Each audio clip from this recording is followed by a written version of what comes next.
All right. Hello, everybody. Some people have been waiting in the chat for us. Thank you guys so much for coming through. This is the mental health awareness chat, including a great panel of wonderful creators that I'm excited to dive in and talk to in regards to mental health. Today's conversation is going to be it's going to be revolving mental health and everybody's personal journeys when it comes to mental health.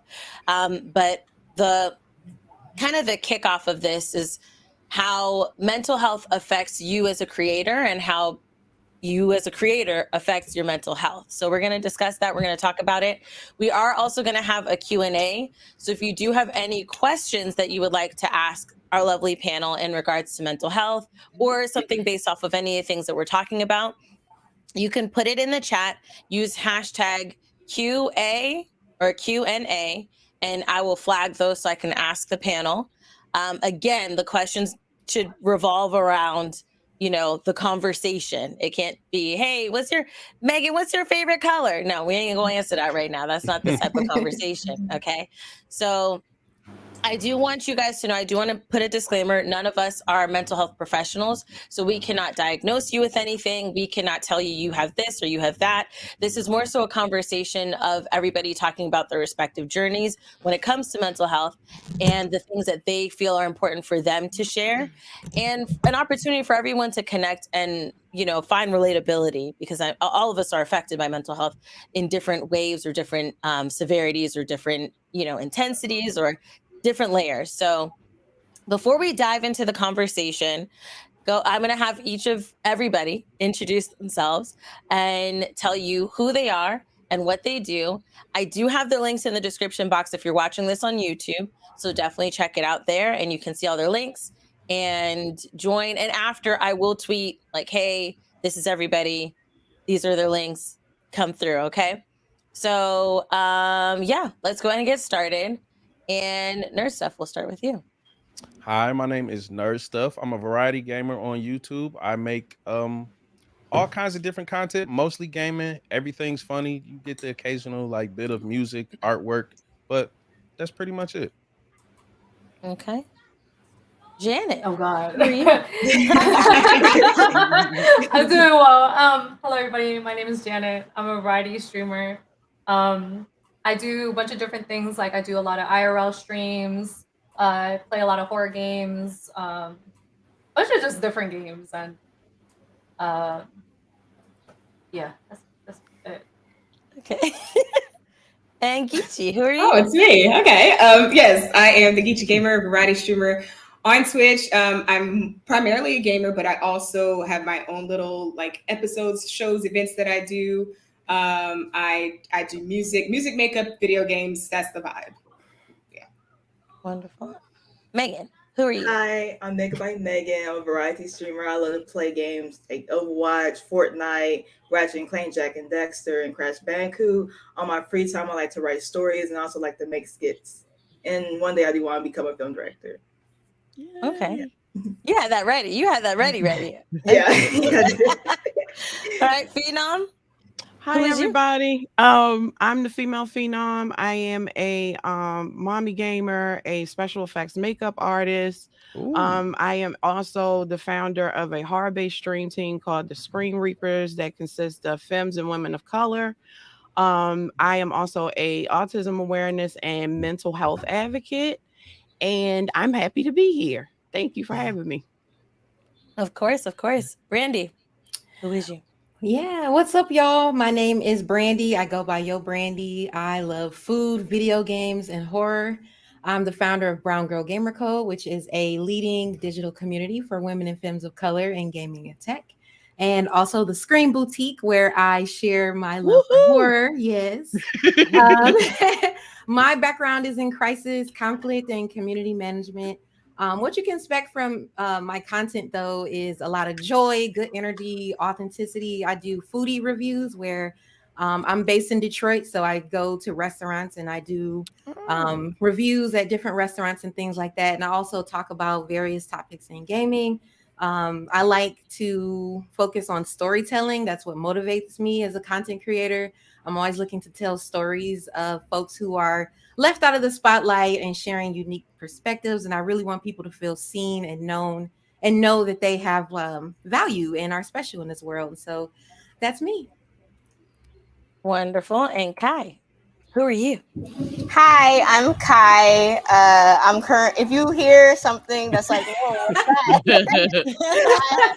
She got a party going on.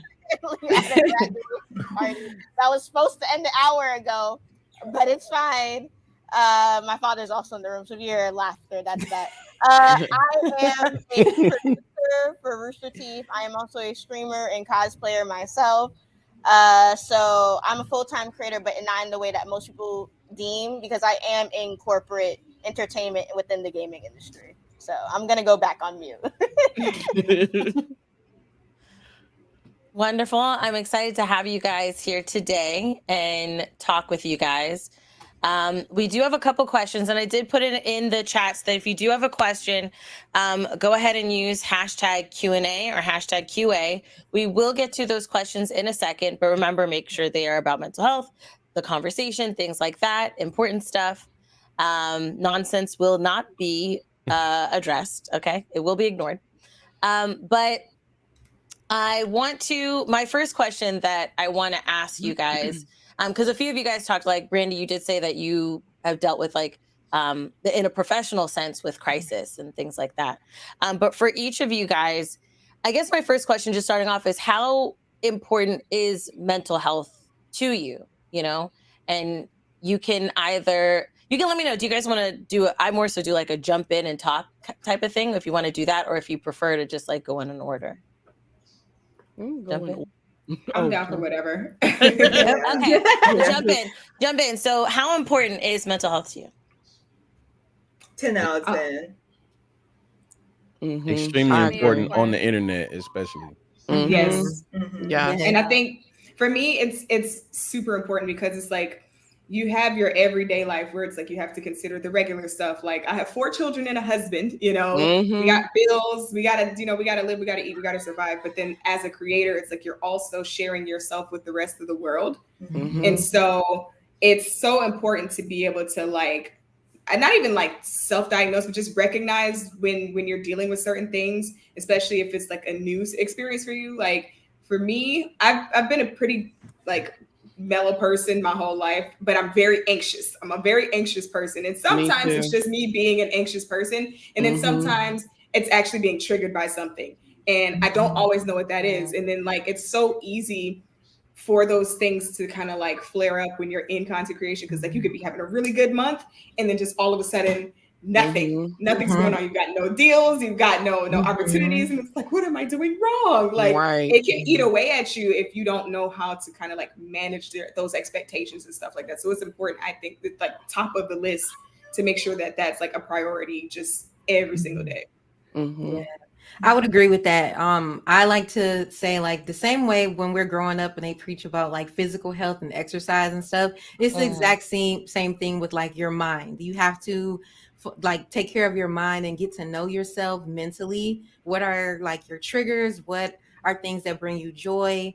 And making space for that. I also think it's important as a creator to disconnect from the world, or even just as a person. Making space for yourself to just go and like be either by yourself or with people who love and care about you, so you can like be especially as a creator, because I think finding people who love you just for you, like, and not just for your content is very important, because you're going to need those people to like pour back into you and recognize like you are a human in all this as well. Like you're not just a machine that's creating things. So it's very, very, very, very important. It's just important as your physical and emotional health. I agree. I think like you guys said some really great things. So it leads me to like a high and a low question. Okay. So what was and this is something I want each of you guys, so we'll go from nerd stuff and then we'll just go in order type of thing. But what was I'm trying to see how to frame this. What was like a catalyst for like a great mental health moment for you as a content creator? For me was starting in general because I honestly I kind of made my channel out of spite because I wasn't even gonna make a channel, I but love that. I always have like just ideas all the time, but I give them to people because I mean I don't care about getting credit for stuff. So Mhm. I had friends and family that had been on YouTube for the longest, but I'm like, you should try this, this, and this. And they're like, yeah, all right, whatever. I was like, okay, I'll do it myself then. And then I did it. And then my idea started working. And then it was like, hey, but it was too late. So it's like, now I'm already doing it. Mhm. But, and I mean, no, not like I have any type of problem with those people. They're on my channel all the time and we have a great time. But now I just love doing it. So I can't stop. I'm like addicted to it now. Hopefully in the best way, you know. Yeah, Mhm. in the best way. Like it's honestly, I've never taken a break yet. I've been doing it for like 3 years now, and it's not like I'm up late trying to cram in content. It's just my outlet. So I just like doing it. Like Okay, that's good. Nice. it keeps Janet, me what about mentally healthy, I think. Yes. That's an Mhm. interesting take that this keeps you mentally healthy. But there's something that I can relate to in there, like the aspect of it being something that can be soothing mental Yeah. health wise for you. Janet, what about you? What's like a high mental health moment for you in regards to your content creation journey? I think it's being able to connect with your viewers, your audience, on like a personal level, where there are times where I've been in like a really dark place in my life, and um just coming here to vent, of course nothing too personal, but coming to vent, and there are people that can relate to you there, and Mhm. it's just a lot of times going through something like depression, people feel alone, right? So it's nice to know that you're not alone. You do have a lot of people that do care about you, right? So I think that would definitely be a high for me. That's beautiful. Phenom? Um, I think I'm just to piggyback off of what Janet said.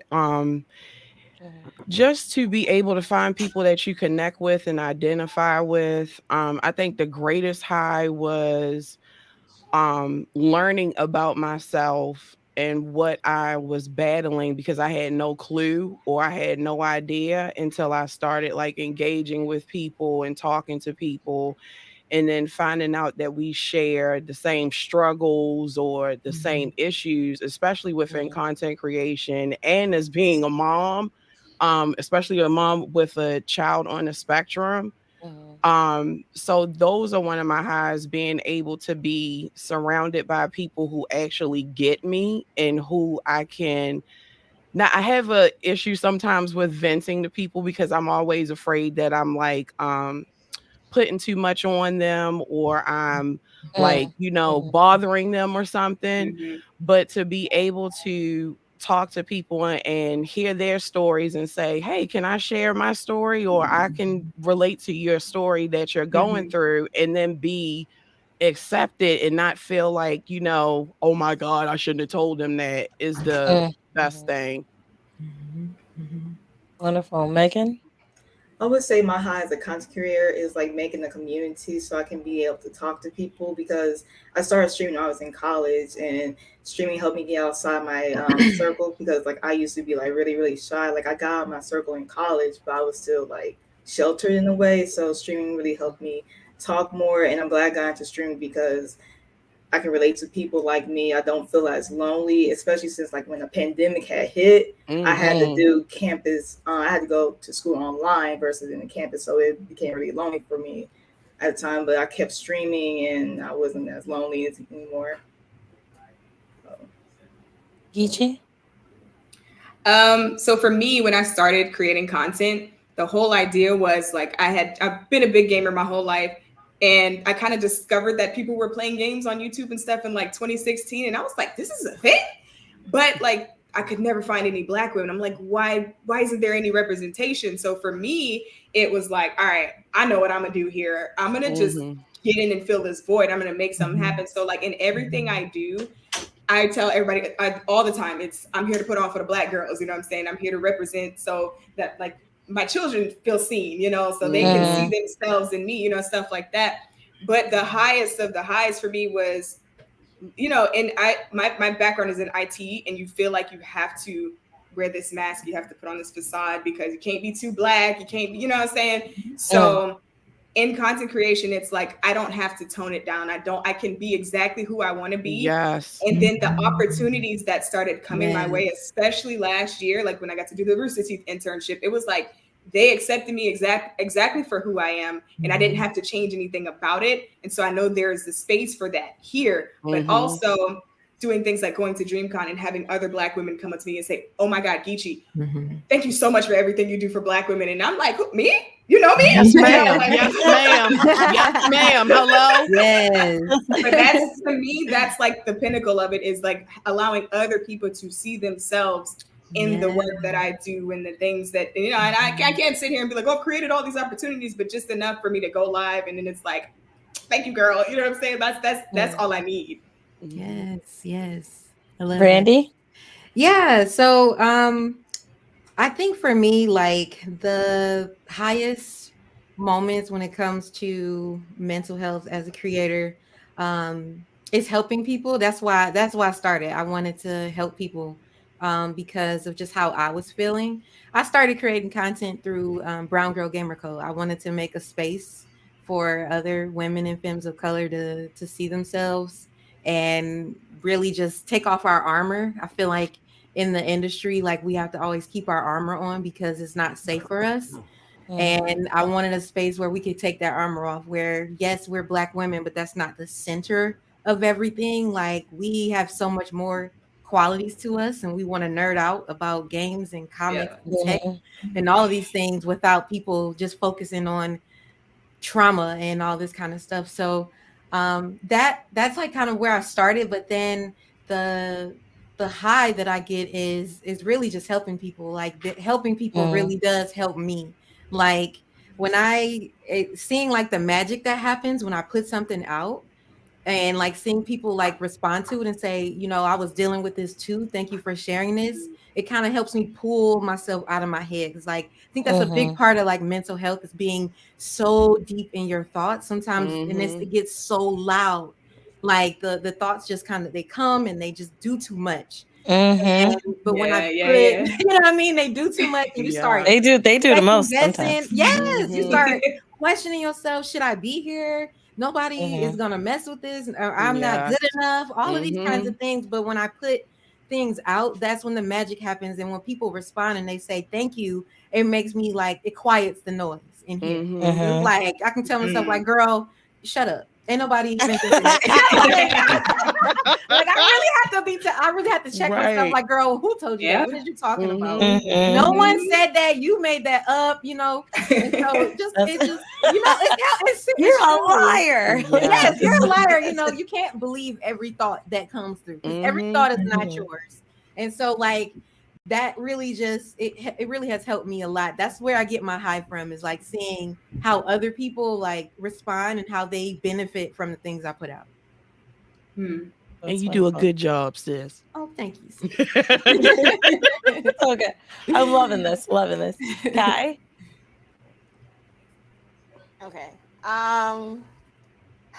I have so many answers, but none at the same time. It's so weird. Oh, wow. But I'm gonna say two, because one kind of stems from what Geechee said about the Rooster Teeth program, and it kind of hit me, and the other one is like actually my moment.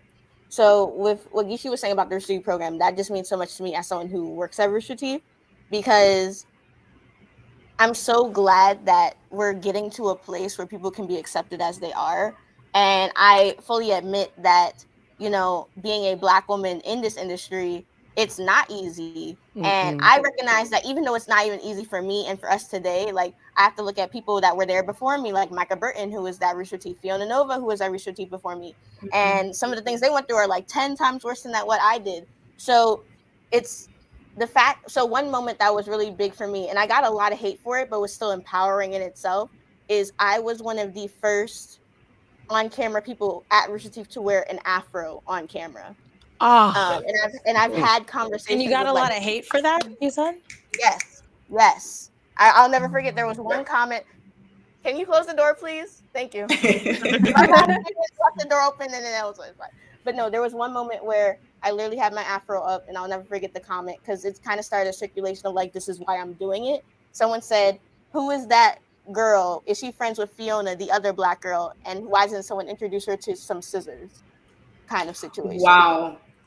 Yeah. So it was empowering in a sense just to know that yes, there's still a lot of work to do because comments like that exist. But knowing that I was like, because I've had conversations with Fiona where she couldn't wear locks to work, right? She couldn't wear braids without getting a lot of comments. So the fact that that was the worst of what I had to deal with by wearing an afro, to me was super empowering in terms of my mental health of knowing, okay, people are slowly but surely getting used to what Black girl magic is, and it's encompassing of so many different parts of us. So I guess that being said, being a part of the progress, because even though I know we're not done and we're far from it, just knowing that I was a step on the ladder is just, that was enough for me. And then my actual one, and this kind of more has to do with the my job itself and producing, it has been being affirmed in the love language that I choose. Because for a long time, people would affirm me in the way that they desired, and it wasn't necessarily what I needed or wanted in the moment. But through a lot of trials and tribulations, a lot of conversations and communications, I'm now in a place where people affirm me in my love language as I desire, as I need. And through that, I am feeling more valued than I ever have within this industry. So that's a big one for me for sure. That's beautiful. Yeah, I think that that's beautiful, especially with the phrase "in the way that you choose," you know? And I do feel like with something like that, there comes a lot of bravery in setting boundaries. I feel like and this could be like a hand raise, but how many people in this call have either had difficulty setting boundaries or have difficulty setting boundaries? Okay, yeah, that's the one guy is the only one with no. nerd stuff ain't got no problems, you know, no problems with setting boundaries. I'm a big guy. Okay. Respect my boundaries. With your boundaries, I think that's great. I think that's very important, and that's even with my daughter. That's something that I am trying to have her set for herself. Even with me, like with kisses, if I'm like giving her kisses and I see she's got a face, I'm like, let me know if you don't want kisses, because it's okay. It's your body. You can make the choice if you want mommy to give you kisses or not. I won't be mad. I won't be sad. I won't be upset. You know, I want her to already start with knowing her boundaries and setting those, because then we'll have at a younger age, like around Kai, because I think Kai or Megan might be the babies in this call. You guys will be able to set, like being that young and setting boundaries, I think is amazing, because I'm 35 and I am just now setting boundaries. Okay. Yes. Just now. All right.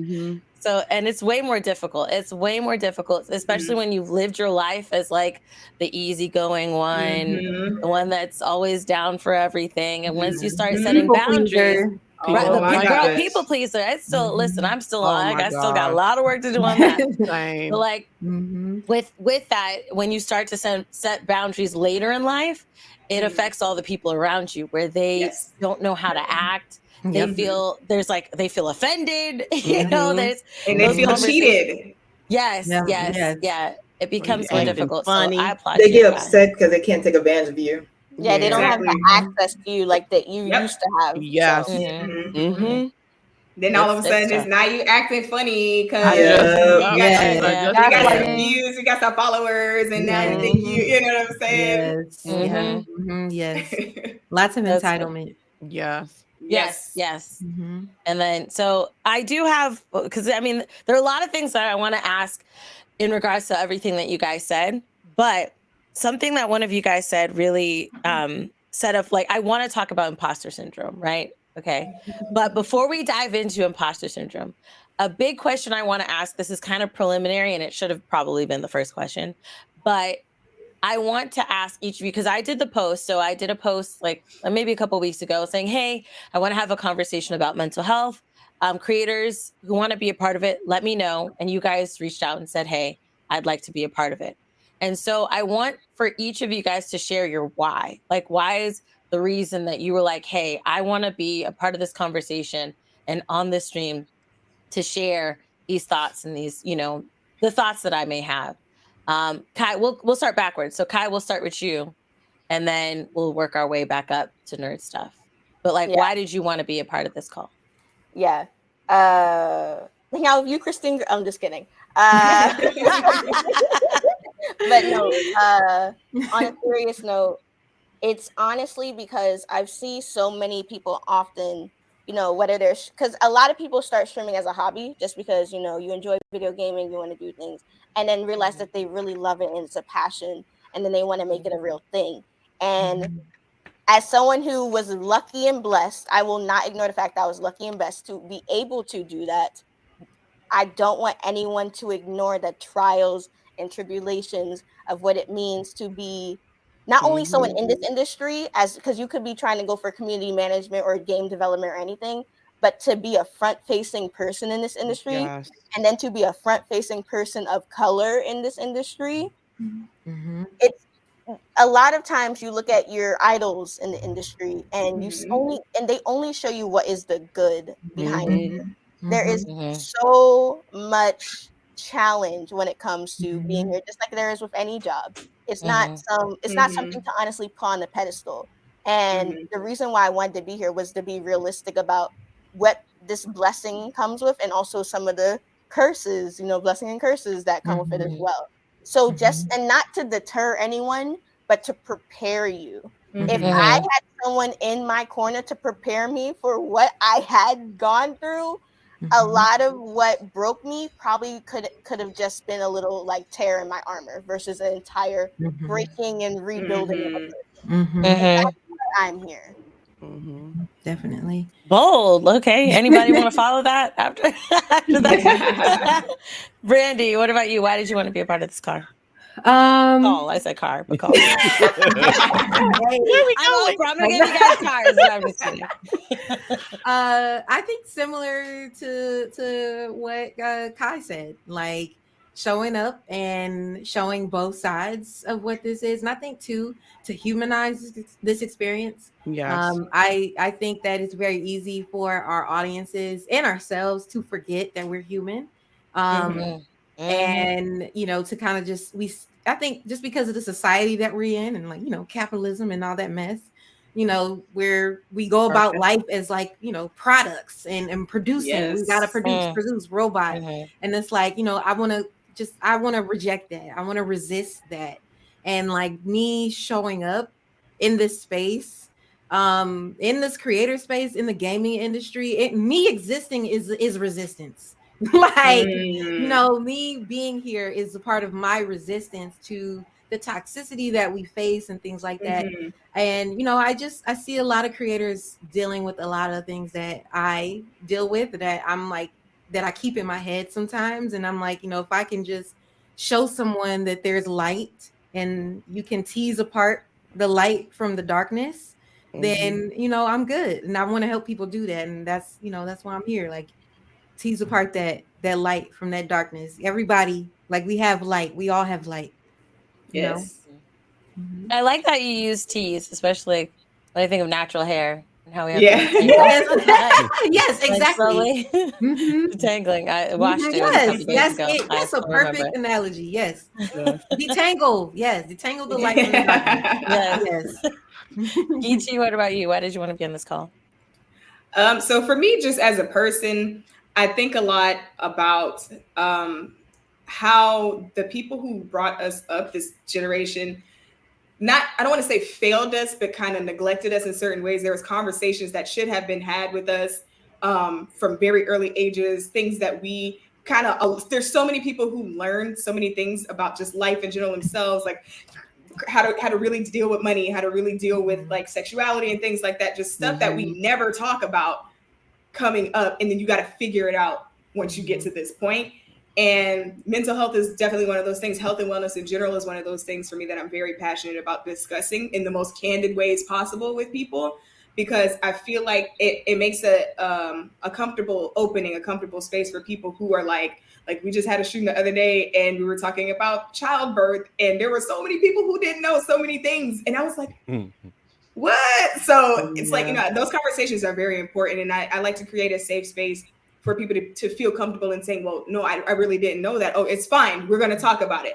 And when it comes to mental health and wellness, I feel like that's one of the most important things, especially as Black people, especially as women, especially as mothers, parents, like there's so much left to be said and discussed, especially when it's like, I don't know what's wrong with me. When you feel those things and it's like, I don't know what's wrong with me today. We're dealing with depression, but we don't know why. We don't know how to diagnose it. We don't know what to call it. Even if it's just like my hormones is tripping and I don't understand why, it's like all of these things are important. So for me, I'm here just, to make it comfortable for folks to know they can just have these conversations.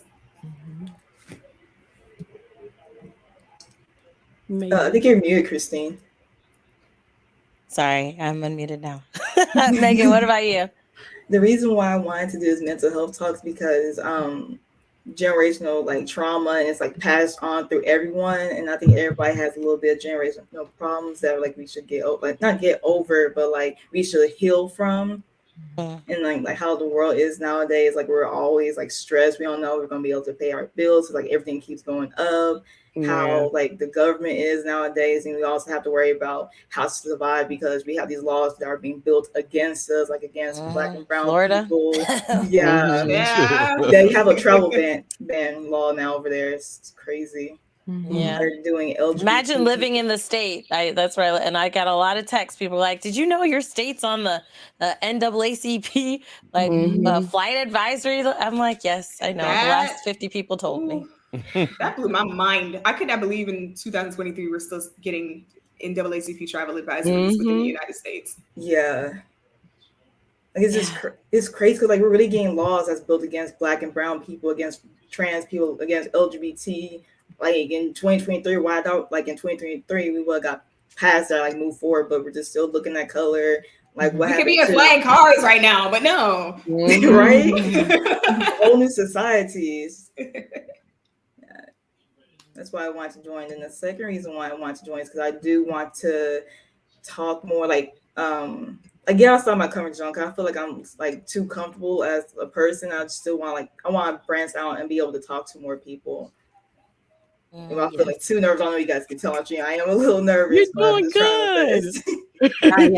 Yes, I understand being nervous. I am also nervous. Okay. I'm also nervous. Phenom, what about you? I've been through a lot. And at 40 years old, I had to figure out that I wanted to choose happiness, or I wanted to choose to even be here at times. And I feel like when I'm on stream or I'm working as a content creator, like you said, people get to see all of the, oh, you got all of these nice gifts and you got all of these games, but they don't know like the struggle that it takes sometimes for you to actually turn the camera on or even want to be bothered at that moment. I'm serious. Like it's like and then also I get a lot of teenagers who come to my stream who are on the spectrum, who aren't on the spectrum, and they're asking for, like a lot of advice, and they're talking to me about certain things that they're dealing with. And I don't really give them too much because I'm not their parent, and I feel like that's not my place. But gotcha. I also want to let little girls who look like me or little boys who look like me know, like, it's okay for you to ask for help, even though, your mom wants to pray it off for you, or, they think that, you'll feel better once you wash the dishes.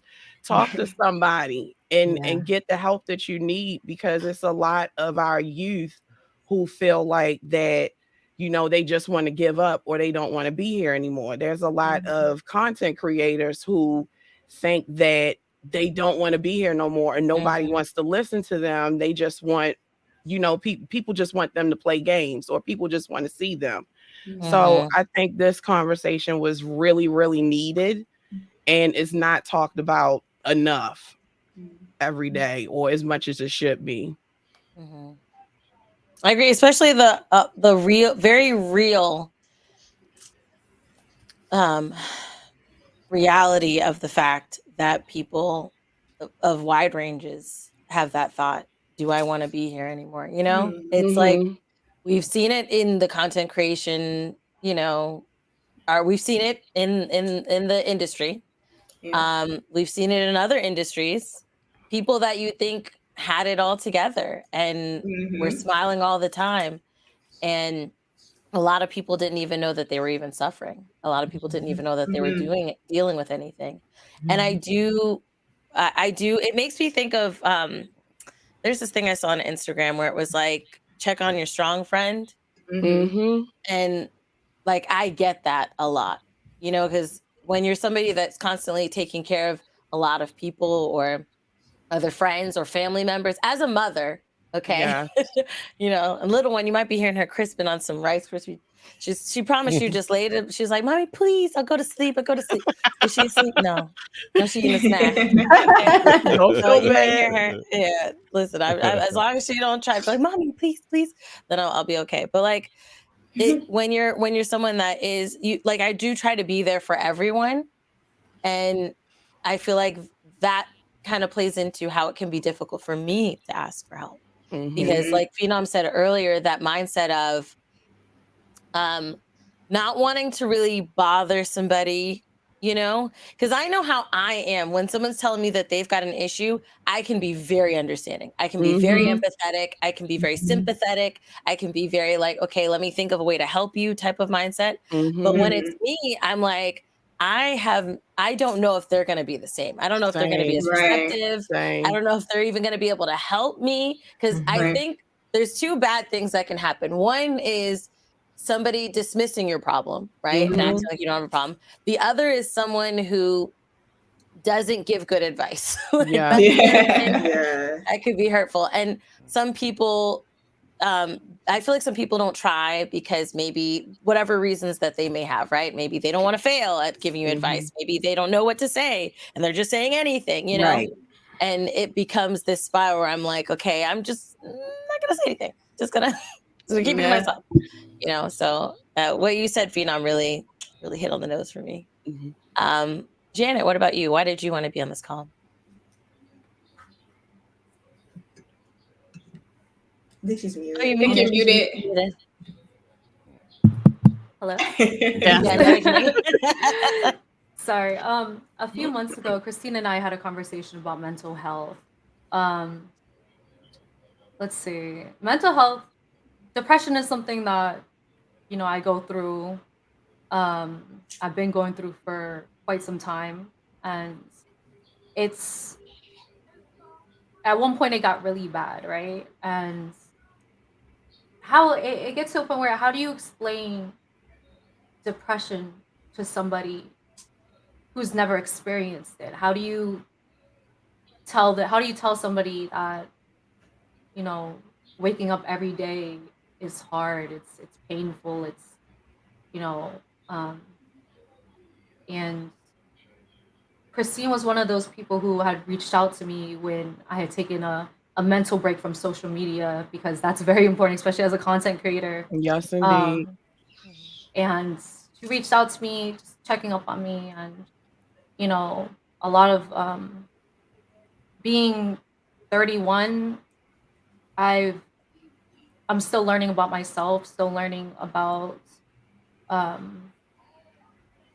kind of my purpose, right, in life. Mhm. I think that's what I've been kind of struggling with for a while. Mhm. And so that being said, like I apologize. I'm trying to find my words. No, you're making me Um, You cry over good? here. No, if I take have your time. Nope, if take I your have time.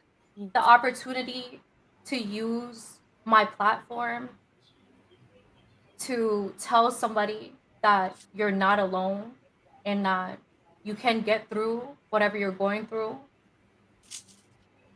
why not? Mhm, And mhm. I've lost a lot of family members to depression. My daughter, I put her through therapy, depression, and it's just um, yeah.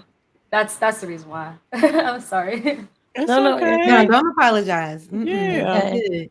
Yeah, you're good. I think when it comes to thinking about your purpose, I feel like everybody's purpose should just be to be, you know, just to be Mhm. like finding.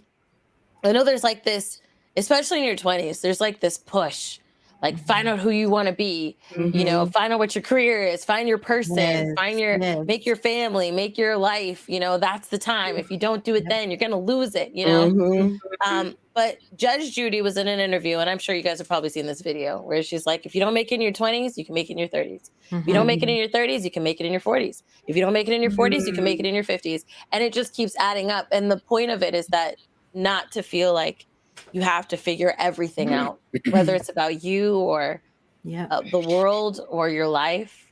Don't feel like you have to figure it out now. It's a slow burn, right? And I hear that you feel great in your 50s. Okay. That if you make it to your 50s, you feel great. That's what Auntie Michelle Obama says. Okay. She loves the 50s. All right. I do appreciate you for being very candid, Janet. And it's like I could feel the emotion from when you're talking.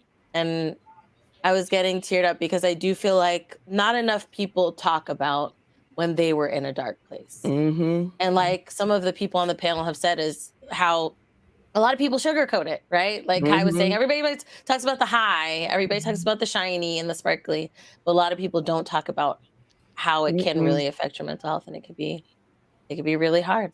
Mhm. Nerd stuff. What about you? Why did you want to be on this call? I wanted to because in the few years that I've been doing this, I've had several like younger creators reach out to me as far as their mental health, like few younger guys talking about stuff as serious as suicide and all kind of things. And it's like I would like to stress the importance of knowing the difference between the internet and real life. Like Mhm. it's a separate That thing. part. And Yes. a lot of creators tend to place their worth as far as what they think someone else's is. Like Say it again, the please. fact that I can't do that is like dragging me all the Oh. way Yes. down. And it's like it's not never that serious. Like Mhm. I done seen plenty of stuff in my life, and it's like nothing on the internet is going to make me feel any worse than the actual real life that I've been through. Mhm. So Mhm. once it's to me anyway, once you get that down, you cannot lose on the internet because it's Wi-Fi or whatever. Like Right. Right. you can't even touch the internet, so it's not that big of a deal. True. I do feel that takes me to the Twitter is not a real place conversation. Yes. Twitter is Yes. not a real place. Twitter, Mm-mm. not a real place. It's no address for Twitter. Well, it Mm-mm. probably I bet Well, you it is an address. no, there's for an Twitter. address for Twitter. Yeah, there is. Definitely. But yeah, like it's no, but I yes, I agree. And I do feel like social media has definitely conflated the view of reality for people Yeah. where Yes. they think that just because they thought it and they said it, it is a fact. Mhm. And that's not how facts work, you know? Mm-mm. You don't just get to decide that the sky is red when it's blue. Right. You know, it's Mhm. blue, even though if you get into the science of it, it's not really blue, it's the wavelength and color length, but we're not going to do all that. Okay. We're not going to do all that. All right. We're not doing all that. I Really just wanted quick, to add actually. to. Oh, sorry. Yeah. No. You go first, Geechee, because I actually wanted to speak on that as someone who's younger and has only ever been immersed in Yeah. technology. But you go ahead, Geechee. Okay, so I was going to say, kind of in relation to that, I really want to applaud Janet for saying, that when she recognized that in her daughter, what she was seeing, that she made sure to give her help, because I literally remember being a teenager and walking into my mother's room and being like, I think I'm depressed. And she's like, girl, let me call you back. Something's going on. You know what I'm saying? But not really knowing what to do. You know what I'm saying? Mhm. And so when I Mhm. noticed that with my daughter, because my oldest should be 16 in like a week, and I noticed she was very heavily, we don't let them use TikTok, but like, they have YouTube shorts and stuff. They can still, so they see things and they scroll, they see things. and then they start to feel like my life must be inadequate because it looks nothing like this, what I'm used to seeing. Like they have all these things, they have access to all this stuff, and like, why don't we have that?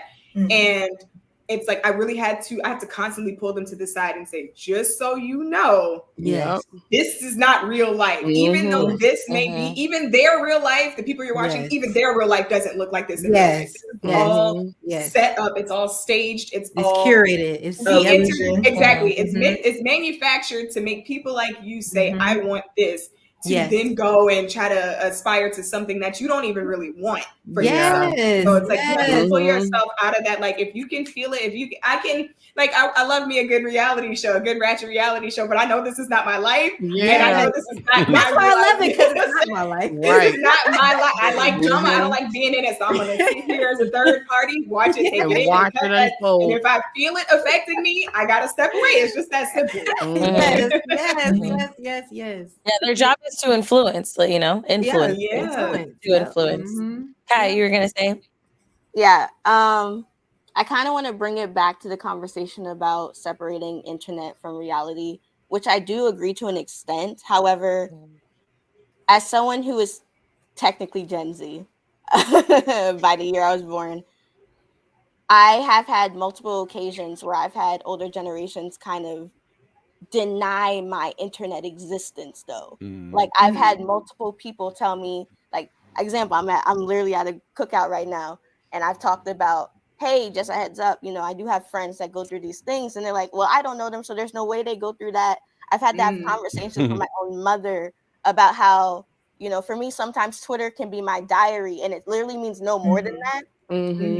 But then she's had conversations with me like, but why do you have to release in that way? And I'm like, that's what works for me. Right. So I would just be careful about how we say internet is not something, because in reality it is. Especially for me, I go on Discord every night to hang out with my friends. Like without the internet, I honestly don't know who I would be.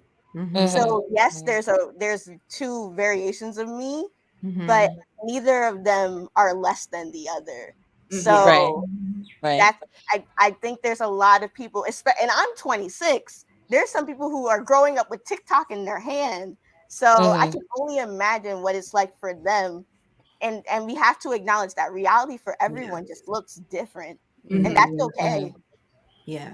So with that, I do want to add and kind of dig into that a little bit, right? I do want the understanding of like, yes, the internet is great to express yourself. I think that that's a great way to, when you have, and I completely get the diary aspect. Some of the things I don't post only because some of the diary aspects, them people have my phone numbers, so I don't want to put that out there. Because then I've gotten when you it's not subtweeting, when you're just expressing how something got on your nerves, and then the person has your phone number and texts you and be like, I know you was talking about me, and I was like, okay, yeah, I can't do this anymore. But I get it. There are many times where I think I've even said like, I just want to tweet my thoughts, and Janet, Janet was like, make sure you got a burner, don't use That or Twitter circle. No, I get that. Because, Twitter circle includes some of the people. I don't want to. It's still dangerous. I try to include them, right? It's still dangerous. Getting the burner is great, but I don't want to make the mistake of trying to use the burner and using the wrong way, and then it's like it's out there. Oh yeah, you gotta be careful with that. I'm already on a lot of platforms with different things. It's gonna be a mess. So I just think it and be like, pretend like I tweeted it in my mind, and then just leave it at that. But no, I think, to kind of just make sure it's more clear, I do agree that the internet has a lot of beauty. The internet has a lot of beauty, right? Hello, what do we do? This is amazing what we do right now. Right. And even the path of the abilities that the internet has provided for people to not have certain industries gatekeep as much as they could before. Exactly. Because before they controlled everything and things had a specific way. If you wanted, like Megan, she said she wants to be a director later on in life. In the traditional sense, she would have had to have an in with a studio. She would have to maybe go to a film school where they have connections with some somebody with Hollywood in order for her to get the opportunity, and or certain lines like that. Now, if you think of Issa Rae, she did it on the internet, and then look at her now, you know? So there's a lot of beauty in the internet. And I think the ability that we have to be able to express our thoughts and our feelings and kind of use it in a diary like mindset, I think is wonderful. Where I think that it's the mindset of where I'm saying Twitter is not a real place, or where the conflict happens, right? And a lot of the times where you'll have like a bunch of people, because a lot of people have different opinions. And the thing that the internet has changed is that when you used to work in the workplace and you would have a conversation with someone and they had a different point of view than you, then it was like, okay, well, all right, they think differently than me, right? And not that what they're saying is abusive to you or to anybody else, but their thought process is just different. And you still had to go to work and work with that person. So you weren't bullying them. You weren't like, you know, replying under them and going to their desk and causing a huge situation for them. Whereas on the internet, that's where people have realized, or their viewpoint on that is different, right? Where they feel like, this is how I feel, you are wrong, and this is why you're wrong. So this is why, that whole thing that happens. And I do feel like people kind of mix that. Like, hey, if we were in a place and we were working together, you would not approach me in this situation. Right. You would have taken a step back, a different perspective, take a thought, take a breath, and then have a constructive conversation. And I think constructive conversations are not as common as I would want them to be on the internet. Go right to the internet. Right. And So I do then agree. Great. Express on the yourself. internet, Express. people are straight up ruining lives They over are. conflict, over Doxing small people. disputes. Yep. You know, doxing, swatting. I found your place of employment. I'm calling your boss. I know where your my baby gosh. daddy live. I know where your kids go to school. Like all of that stuff, because I said that Star Trek was better. Like, I don't understand. It's crazy. Oh my God. Yeah. Yes. Yeah. And May I even say on something? lighter things, like the amount of people that have gotten canceled, like where I felt like if we were in a regular, like there's the crazies that the things that they said, yes, if they were in a workplace, they would get canceled. Right. Sometimes I feel like some people, if this was not on the internet, there wouldn't have been that much of a problem, Right. with what they've said. Well, Janet, I think you were saying you wanted to say something. Yeah, so I don't want to interrupt anybody. No, So, go ahead.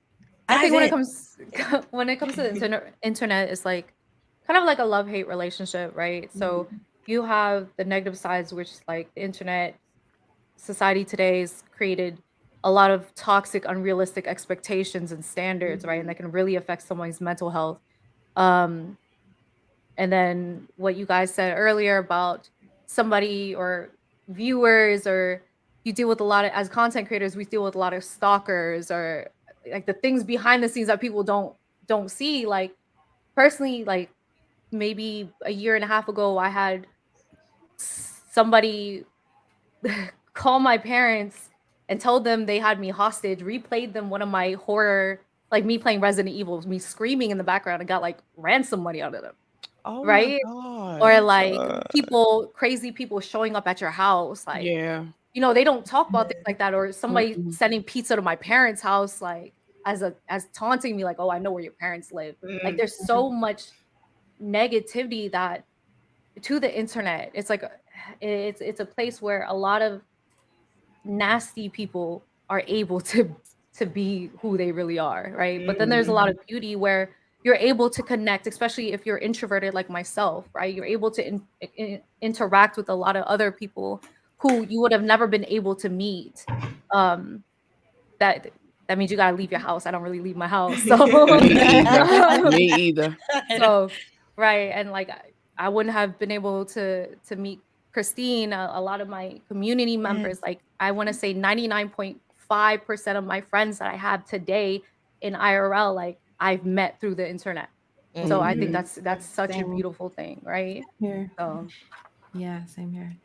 I wanted to jump in really quick to talk about like when people compare themselves, or are we not there yet?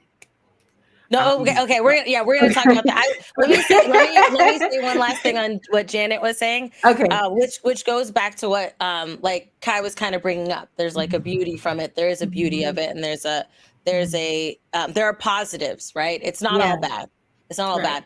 bad. But off of the thing that Janet just said, I feel like now at 35, I have found my people. And it's there. I met them all online. And Same here. it's like, you know, like watching those shows or those movies where all their girlfriends are out doing, and they feel like they're with their people and they feel confident. Like people can get into an argument, but they're going to be okay. Like everything, it's not the end of the world, you know? I'm like, oh, I want that so much. And I feel like I have that now where I feel like now I have that space where I can be comfortable with being who I am. Me talking the way I talk, right? When I was younger, it's like, oh, you're trying to be white. No, this is just how I talk, right? Oh like the music that I listen to a broad amount of music. And it's Oh my like, it would God, always be same. attributed to, you know, Yeah. I'm a very eclectic. I was talking to my husband yesterday how for my mom, I got the Whitney, the Mariah, I got that from her. From my dad, that's where I got the hip hop and R&B. From my uncle and my aunt, they were they listened to rock Heavy music. metal, You know? And that's where, well, not heavy metal. I got into that. Well, I later. listen to heavy metal. If I listened to no, I got into that a little later, like with Hoobastank. If you count them, I think they're right on the cusp. You know, Yes, they are. right on the cusp. Okay, but yeah, like things like that. I do feel like I have found those people now. You know, the group of friends that I have now, the ones that I hold really close, and then the ones that are even on the outer rim of that, and they're all on the internet. Yes, Sadie's Hoobastank. Shout out to Sadie's and Chelsea. Hoobastank was fire. Yes, they were. Yes, that's my. If I'm ever in like if they're my dark place music because they like really, you just get that energy out. Okay, but yes, and Brady, you can hand off this conversation, but that's on Christine Old, whatever, Sadie's.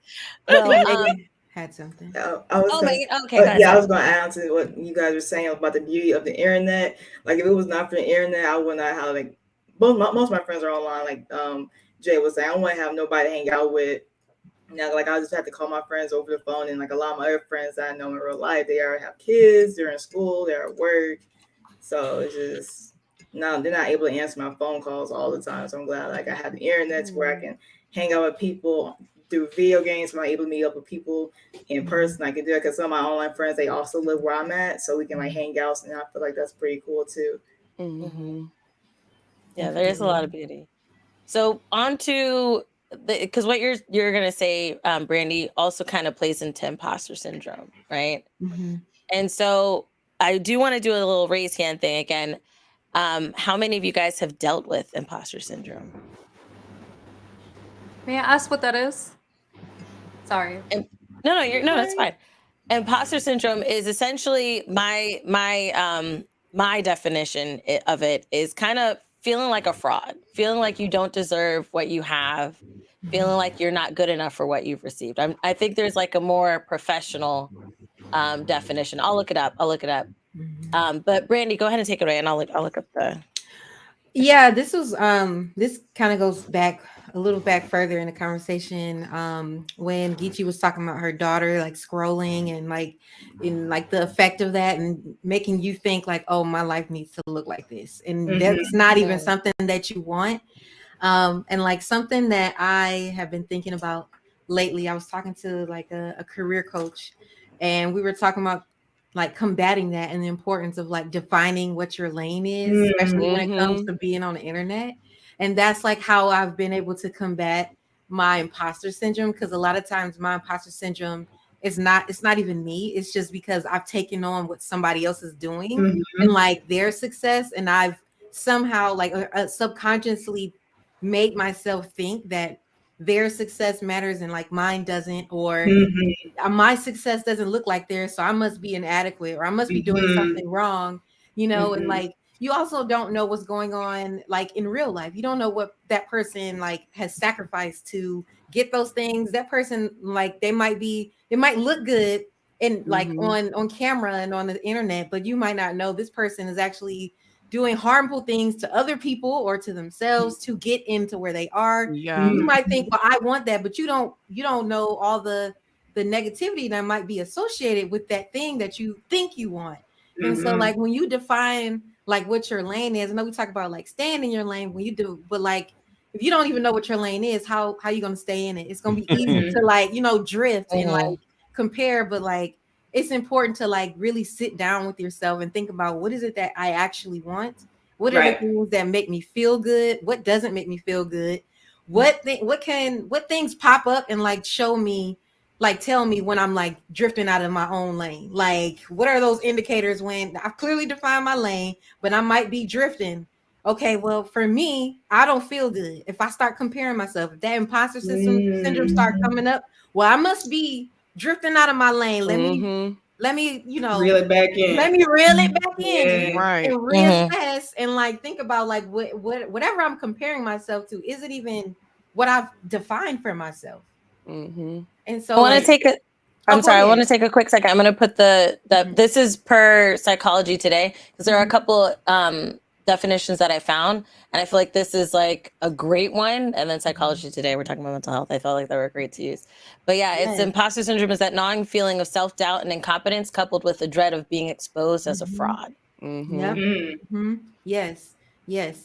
And I think it's important. I love that how it talked about like self-doubt and like not knowing something. And I think there's like another pressure on us, especially as creators, when you are, especially if you're like, you have a big community or even just a community of people who are like around you and like engaging with your stuff. Like there's this pressure to think you got to know everything, and you don't. Like, Man. No, we don't. you do not No, have to know man. everything. Who told you that, sis? Nobody Yeah. told you that you had Mhm. to know it all. Like you just have, what you know. You share what you know, and you be open to learning and growing along the way. You're never gonna know everything. Like it's a lifelong journey. I'm gonna be 80 years old still learning shit. Sorry, can I cuss? For X. Yeah, no, you can curse. Okay. You can curse. I was about to- this has been- I'm so glad you asked. No, no, glad you you guys can asked. curse. It's fine. You guys can curse. When you said you were about to, like when you said you'll be 80 years old, and I was like, whoa, you don't look like you're near 80 at all. Oh, no. The cursing's fine. The cursing's fine. Okay, thank you. Mhm. Yeah, that's like kind of where I'm at in my journey with imposter syndrome. It still happens, but I'm just like learning like what are my tools to like fight back against it. Mm-hmm. So I do want to ask each of you guys of like a moment that, like, if you're comfortable sharing that you felt imposter syndrome. And I want to head this off while you guys think of your moment that you're going to bring to the conversation. But I want to pop this back up here again, because this is like, I felt like this was a perfect, because I didn't even know what was happening to me at the time. So in 2021, I was a part of the YouTube Black Voices class of 2021. And they had like billboards. They had a bunch of us on billboards in Times Square, and they shared that. And I posted it on social media, and I got such an influx of love and support and celebration. And it was like the greatest thing, but also it was like the worst thing, because I felt like I've always had a thing about being on a pedestal. I've always wanted to be kind of like in the Goldilocks zone, Yes, show respect for what I've done, right? Yes. Like right there, and acknowledge, it can be acknowledged, right? I don't want to make go too and much be in a noise. situation where you're like, oh, I don't want to be dismissed, I don't want to be diminished, But when it passes like acknowledgement and just the respecting, and it's like the praise, that's when imposter syndrome sets in, because that's when I'm like, like the exact thought I had is, what if all these people that are celebrating me, or all these new eyes that I have, find out that I'm a fraud? Like, what if they realize that I'm a fraud, that I'm not as great as they think that I am, that I'm not the person that they think that I am? And it put me into like a spiral of depression, like after it, And it was like, I am like eternally grateful. I mean, that thing's going to be the banner on my Twitter till I die. Right. But like it was a dream of mine when I was a kid. I wanted to be an actor, singer, trifecta, I wanted to be on Disney Channel and all this other stuff. Right. That was what I wanted. So I've always wanted that. But it was like, when it happened, I was really put into a place, because I was like, okay, I don't feel like that. I don't feel like I deserve that. I don't feel like it's meant for me, But we'll start we'll kind of popcorn it, we'll do a little popcorn. Okay. Megan, I'll start with you. When was a moment that you had like imposter syndrome, or did you have well, I think you raised your hand. So Yeah. was a I moment had that you had imposter syndrome.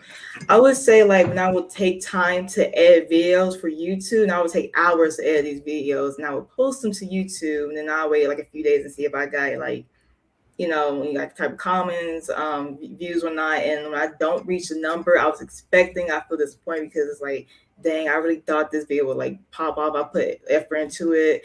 And it also sucks when you put like when you try different ways to make your video better and you're still getting like the same results. Like, okay, what I'm doing wrong. And another thing that I still do to this day, I'm trying not to, is to compare myself to others, because I see people, they've been streaming for like a lot less than what I have. I've been streaming for 5 years. And I know one of my streaming friends, she only been streaming for 2 years, and like she's already Twitch partner. I'm like 5 years later, I'm like not Twitch partner. I'm actually not partnered with any platform. I'm like, what you looks? Tell me your secrets. What you been doing? Right. But I just know it's a process. Everybody grows differently. You know, I feel like I'm doing okay as I am. Like even though it's slow growth, at least I'm getting somewhere. You know, so it's gotta like not compare myself to other people. That's like I think that's what a lot of people struggle with nowadays, comparing with comes to imposter syndrome. So yeah. Well, we'll throw it to Kai. I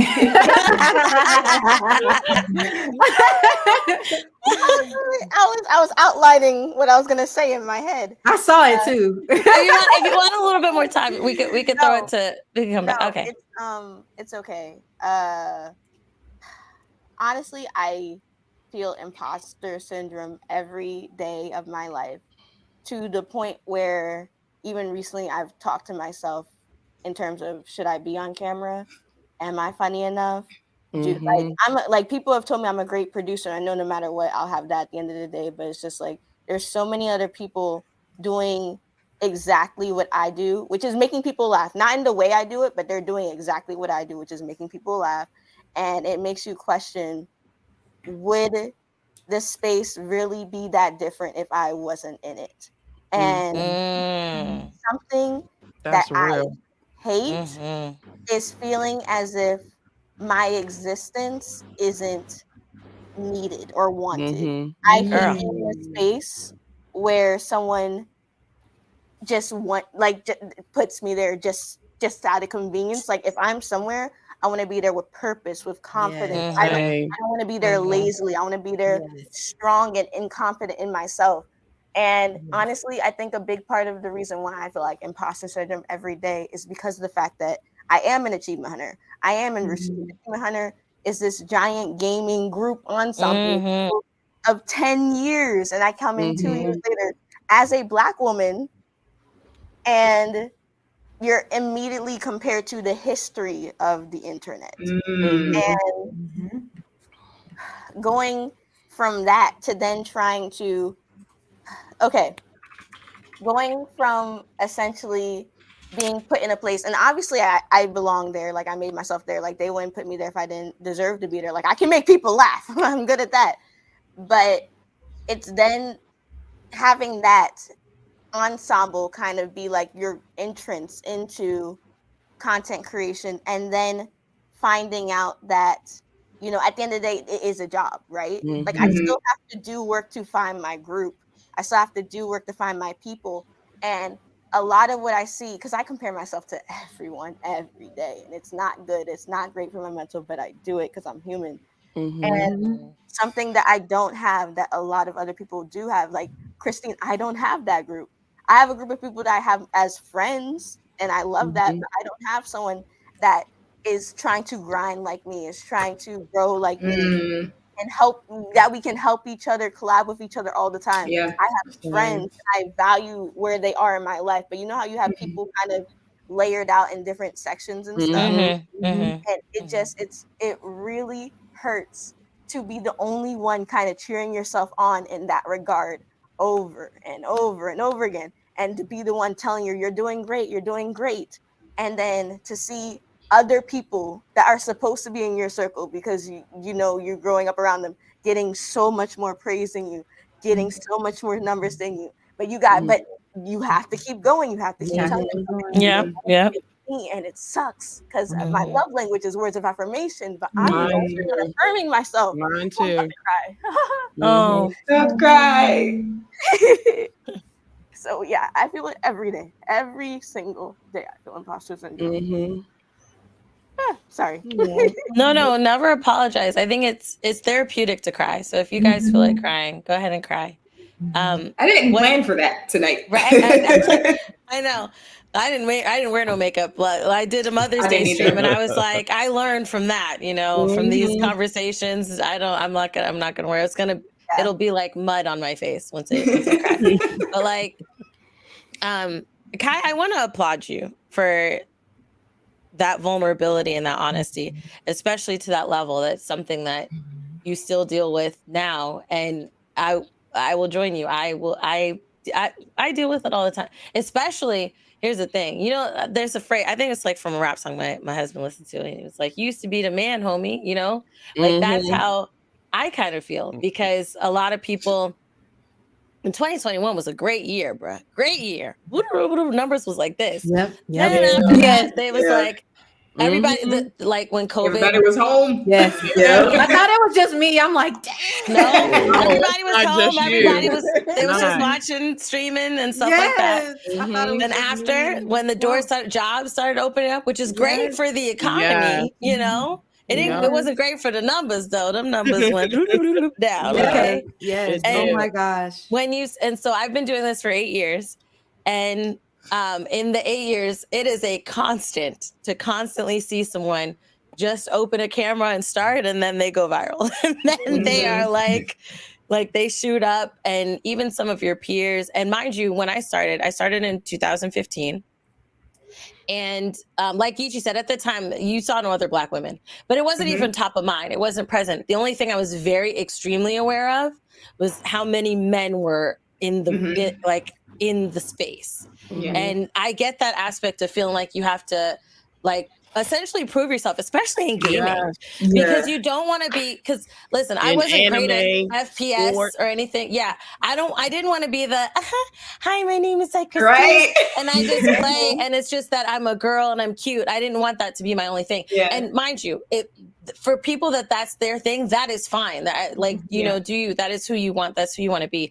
I wanted to, especially starting off, when you get those like, oh, can you even play all that stuff? It's like the challenge of proving that I deserve to at least be in the gaming room, right? Yeah. Right. And at least do it. But like I can relate to numbers of people starting either with you or after you, and then just surpassing you, or even. And girl, I was dealing with that like first quarter of this year. I was. I think we're still in the first quarter. I'm not sure, but nonetheless, like it's that feeling of like, okay, what's going on, and you change your strategies, you see what's going to work, what's going to happen, and you're just hoping and praying, Yes.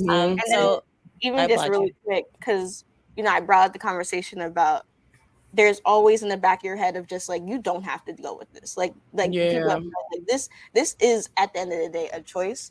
For a lot of people it is a choice and it is a job, but if your mental health ever gets to that point, you really can stop. And something that I constantly have to ask myself is, am I doing this because I enjoy this and, like you said, see this as my path, or am I just doing this to prove everyone wrong that I can do? Right? And there's so many times where, I'm not gonna lie, I think to myself, if I'm doing it just to prove someone else wrong, I probably need a mental health break. Yes. Yeah.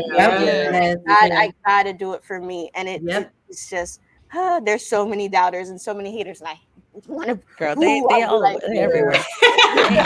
They thrive, and they like roaches. Okay, they It's a raid. Oh my god! Like with that, there's something, because I remember Virtuous Con. I did a panel with Leash. I didn't mean to say Leash. Leash Capiche. Leash Capiche. I was trying to say her name all together. I love you, Leash. You are everything. I love you. And one of the things in the conversation that it came up for me, because yes, we like, one of the things at the point I hope everybody's understanding is that we go through dark days. It's not just butterflies and rainbows and GGs. It's a lot. Come on, man. It could be a bunch of Wait, put it up again. Put it up again. Come on, man. Yeah. Like it's a serious situation of feeling like, okay, you have bad days. I'm just gonna say that. But one of the things that I really push is that my goals and my passions surpass my fears and my doubt. And that's what I focus on. That's what keeps me going, because the point that a lot of us have reached is it's a very white space. And a lot of us are trying to make it more diverse. We're trying to create spaces and opportunities for people that look different to have relatability, to be empowered, to want to go forward, to want to push forward and through that. And because there are a lot of plans and ideas that I have that are in that realm, those passions surpass my fears and my, the issues that I have and stuff like that. But let's popcorn. Who Megan went, Kai went, nerd stuff. Well, I forgot what the topic was. I'm not gonna lie to you. I know. I was like, what was the question? I was like, let me look at my post really quick. Imposter syndrome. Oh, right. I just want to say, first of all, why not celebrate being a fraud? And here's what I mean. Okay. I cannot wait. I cannot wait to get over on something. You ever just do something that you did not think that you could do at first, but then you get it done on the first try or even the fifth try, you get it done, and it's like, I can do this for real. I got like family members that like I work on cars. Well, not no more. Thank goodness I don't work on cars anymore. But I worked on cars for a long time, right? I did not go to school to work on cars. I learned in the street. So I'm doing it how my brain tell me to do it. And my older cousin would be like, you can't, it don't work like that. You just lucky. if you luck up and do something, that's cool. But if you luck up and do something over and over again, that's a skill. You deserve it. You did it. You are not a fraud. You was a fraud the first time. You was a fraud the first time, but keep doing it because it worked. Just keep doing it. Yeah, like that. That's my philosophy. See, you don't have to know everything. You don't have to know. I say I do not know all the time. I'm the first one to say I don't know, because then when you give some horrible information and you acted like you knew what you was talking about, now it's your fault. So I don't know, and that's okay. You can learn. Everybody learn. It's completely fine to not have all the answers or any answers. I barely got any answers at any given time. But I mean, I ain't ashamed of it. I don't be knowing, but hey, I get it done. Yeah, I still help. Yes, I love that. It's I don't know. That just made me feel like just cool. Right, empowered. I felt empowered. Yeah. You know why? You know why? Because it's because you said you was from Detroit. We both from Detroit. Yes. Yes. And listen, one thing about us, we might not know, but we gonna make it happen. Like we are going to make it happen some way or another. That's real. That's real. For me, when I started like content creation, like I told y'all what it was, but like I feel like a lot of it for me was like, I know I have this gift. I can entertain. I've always been an entertainer. Yes. I love video games, and everybody was always, you don't play video games? Like, yes, I do. And now I know I can do it on YouTube too. So I'm gonna do that too. Yeah. But it's like, there's so much more behind the scenes that you have to put into it as well, like the editing and analytics and things. You don't realize all that plays into it. But I'm just going with the flow. You know what I'm saying? Like all that stuff came later, but I got so many lucky breaks on the way because people don't talk about how much luck does play into this as well. It's like you can have all the talent and all the skill, but if you don't happen to meet the right people at the right time or be in the right place at the right time, it makes a difference, you know? So I do feel like I got lucky a lot of the way up to where I am. But for me, the imposter syndrome hit when after the Rooster Teeth internship ended. Because I applied and it was like 500 something people applied. You made the short list, and out of those 22 people, you got selected to be the final 8. And I did this internship for 3 months. No. Listen to me now. Listen to me. I just applied. I did the 3 months. We did the 3-month internship. We did the 3-month internship, and then that 3 weeks on site. And then we went to California for the Warner Brothers thing. So all of this happened, and it was just back to back to back to back. And it was like, I had prompts, I had projects, I had assignments. So it was like work. It's like, yes, I'm doing it. I'm killing it. And then when it ended, it was like, shit, now what do I do? What do you do? What do I do now? Like, what do I do with myself? And it's like, I could just go back to streaming, but it was so hard for me to get back into my groove. Because for one, I had to lie my ass off on the application. I was like, I'm in Atlanta, because the application was like United States based. Are you sure you want to be now? I told everybody. I told everybody. I can't please. She's like, I've already told the truth. I told it, girl. Mind you, I'm here in Ghana, and I was like, I'm applying. I'm shooting the shot. If it miss, oh well. And I didn't expect them to pick me, so I was like, I gotta figure out how I'm gonna get back to the States now. But I went through the whole program. Then after the WB thing wrapped, then I was like, I gotta tell you guys something. And Jawan, he was like, are you serious? Get out of here. He was so impressed with the fact that like I faked that shit the whole time. He was like, I gotta give you your props. Like, I can't even be mad. But like once it, because I was in the States the whole time, I was staying at my in-laws. The internet was really bad. So like I couldn't really stream. I couldn't, do what I normally do. I couldn't make videos. So I fell into like the worst depression towards the end of the year because I was just waiting to come home. And then even when I got home, I'd been away from my babies for 4 months. So then I had to come back and get back in the groove here. I had to get back. I had to give them their time. I had to give my family their time. I had to get back to doing this. And I just I couldn't find my groove again. And it was just kind of like, I don't even know if I'm doing this right anymore. I don't know if I'm supposed to be doing this anymore. But, and then there's other opportunities that, I see come up and I'm like, I'm shooting my shot again, shoot my shot. And those rejections come and it's like, dang, man, like, what am I doing wrong? So, but I have to constantly remind myself, like, I'm no longer in the place because like at the very beginning, it was like, why can't I do it? But it's me telling myself every time, all right, this opportunity wasn't for you at this time. Figure out why. Tweak your settings. You know what I'm saying? Yep. keep going, keep moving. You know what I'm saying? Like, that's yes, okay, you had to, So, but it's like, and I have to constantly tell myself, like, stop comparing yourself to other people because this person was given this opportunity for a reason at this time. It's not for you right now. But that doesn't mean it will never be. Like, you got to remember, out of 500 people who applied for that Rooster Teeth internship, you made top 8. And you went all the way through that whole thing. There's a reason for that. So, like, I have to, like, snap myself back out of it sometimes, even if I'm not sure, like, what I'm dealing with. And then I did say, like, maybe I just need to step away from it. But it's scary to pull back from the internet as an internet creator because it's like out of sight is out of mind. So it's like if they don't see me, I'm gonna just fade into obscurity. Right. And it's like, I don't want to get left. I don't want y'all to forget about me. But then you always have those streams. You come back and it's like, oh my God, Kishi, I've been waiting for you to stream again. It's like, really? You did? You were waiting for me?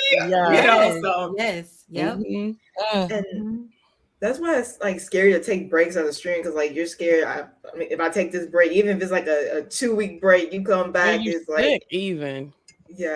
And that's why, like Kai said, it's like so important to have people around you that are willing to affirm for you, even because some days you do have to do it yourself. You got to depend on yourself to give it to you when nobody else is available or around or capable or willing to.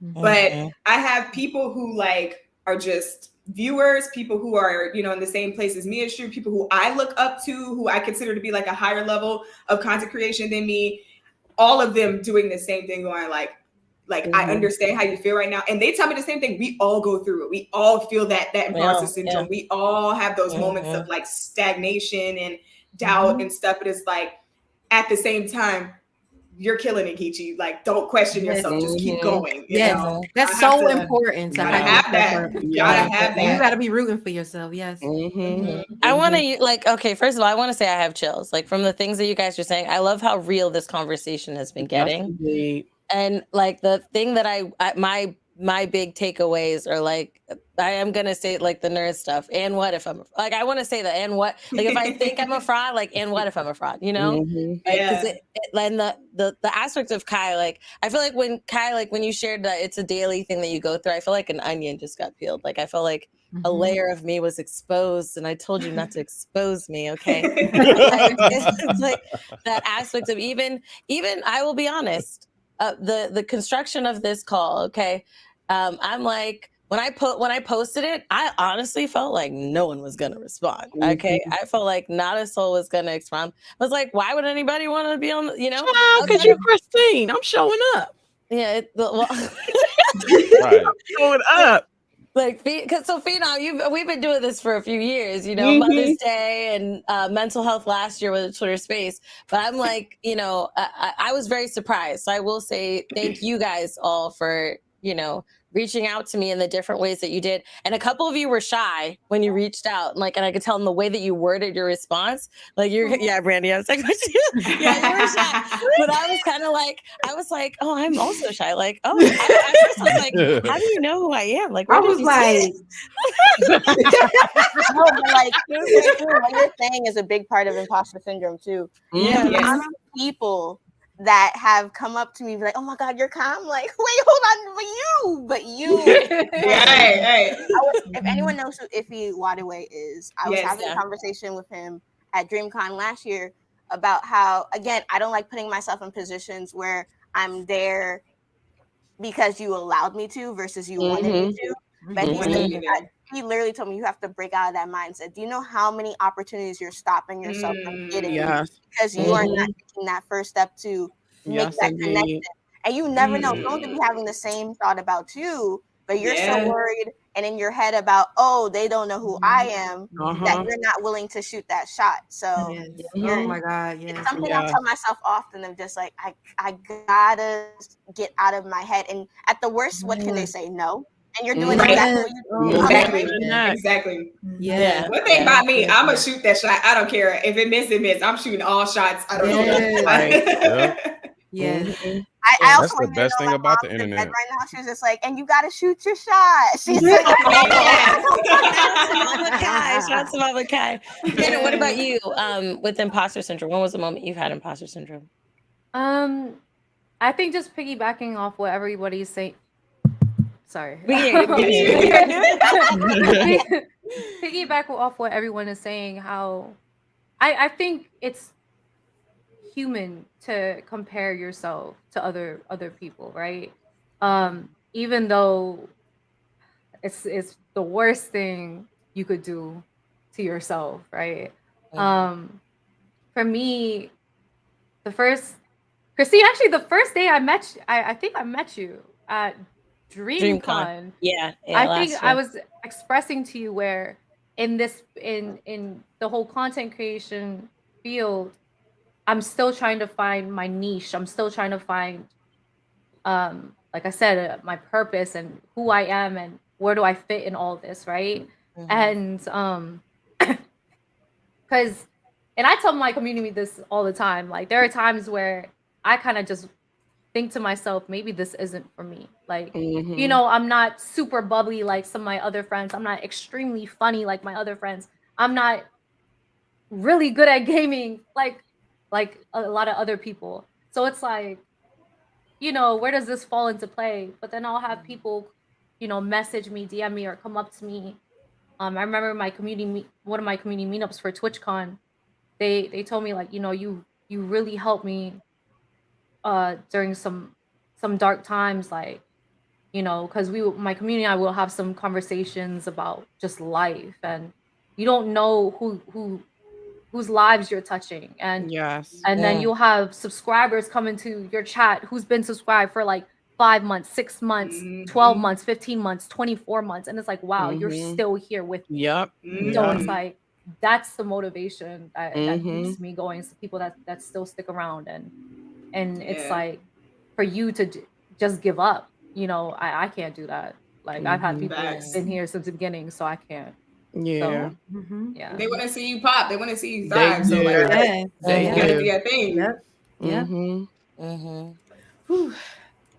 Phenom, what about you? So I love horror, and my dream was to be noticed by Tom Savini, V. Neil, and Supermassive Games and Gun Media.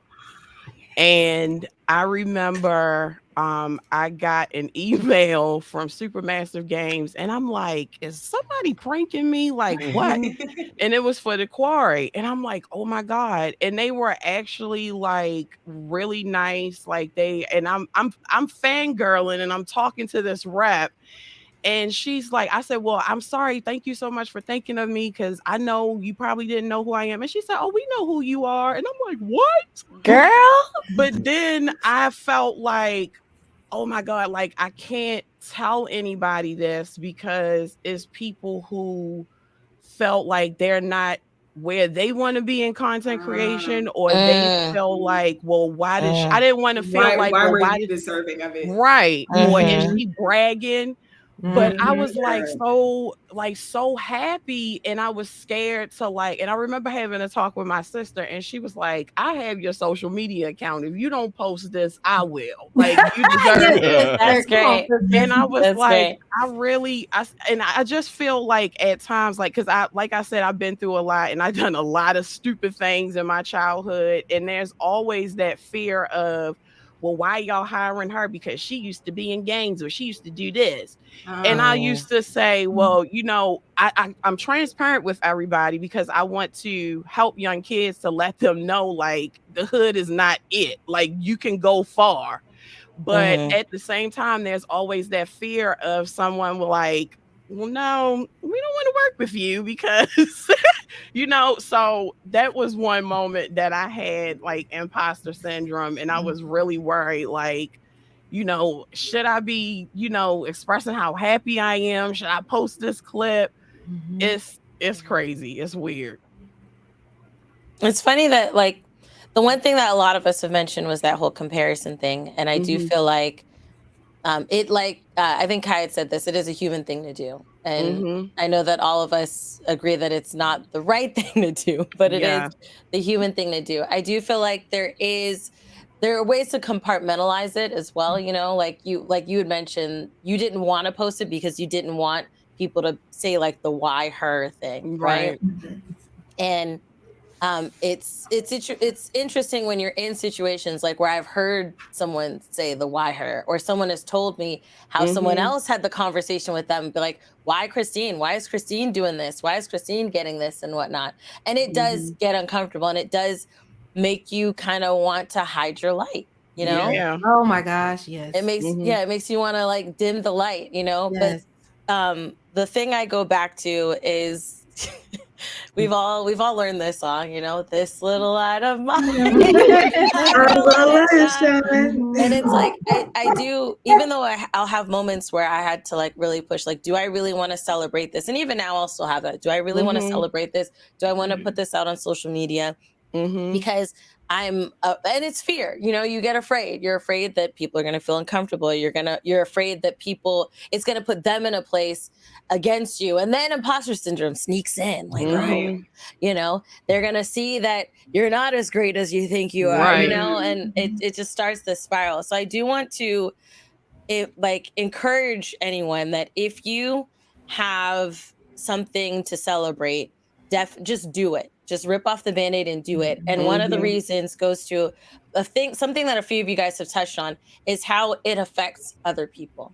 Right. Yes, you may have the people that are negatively affected, right? But you'll have a lot of people that are positively affected that will come up to you at conventions and talk about how what you went shows them a different way. Yeah. And something that Brandy was talking about, like that inspiration that you give to somebody else that you don't even realize is watching you or is taking in your content. So definitely do that. And then off of something that Kai said, I know I'm pointing to Kai a lot. Okay, Kai, I respect you. I really respect you. I respect how young and the boundaries you have set. I respect the extreme vulnerability that you showed in this call. And then I do want to encourage you, like Iffy did, about not the opportunities that you get.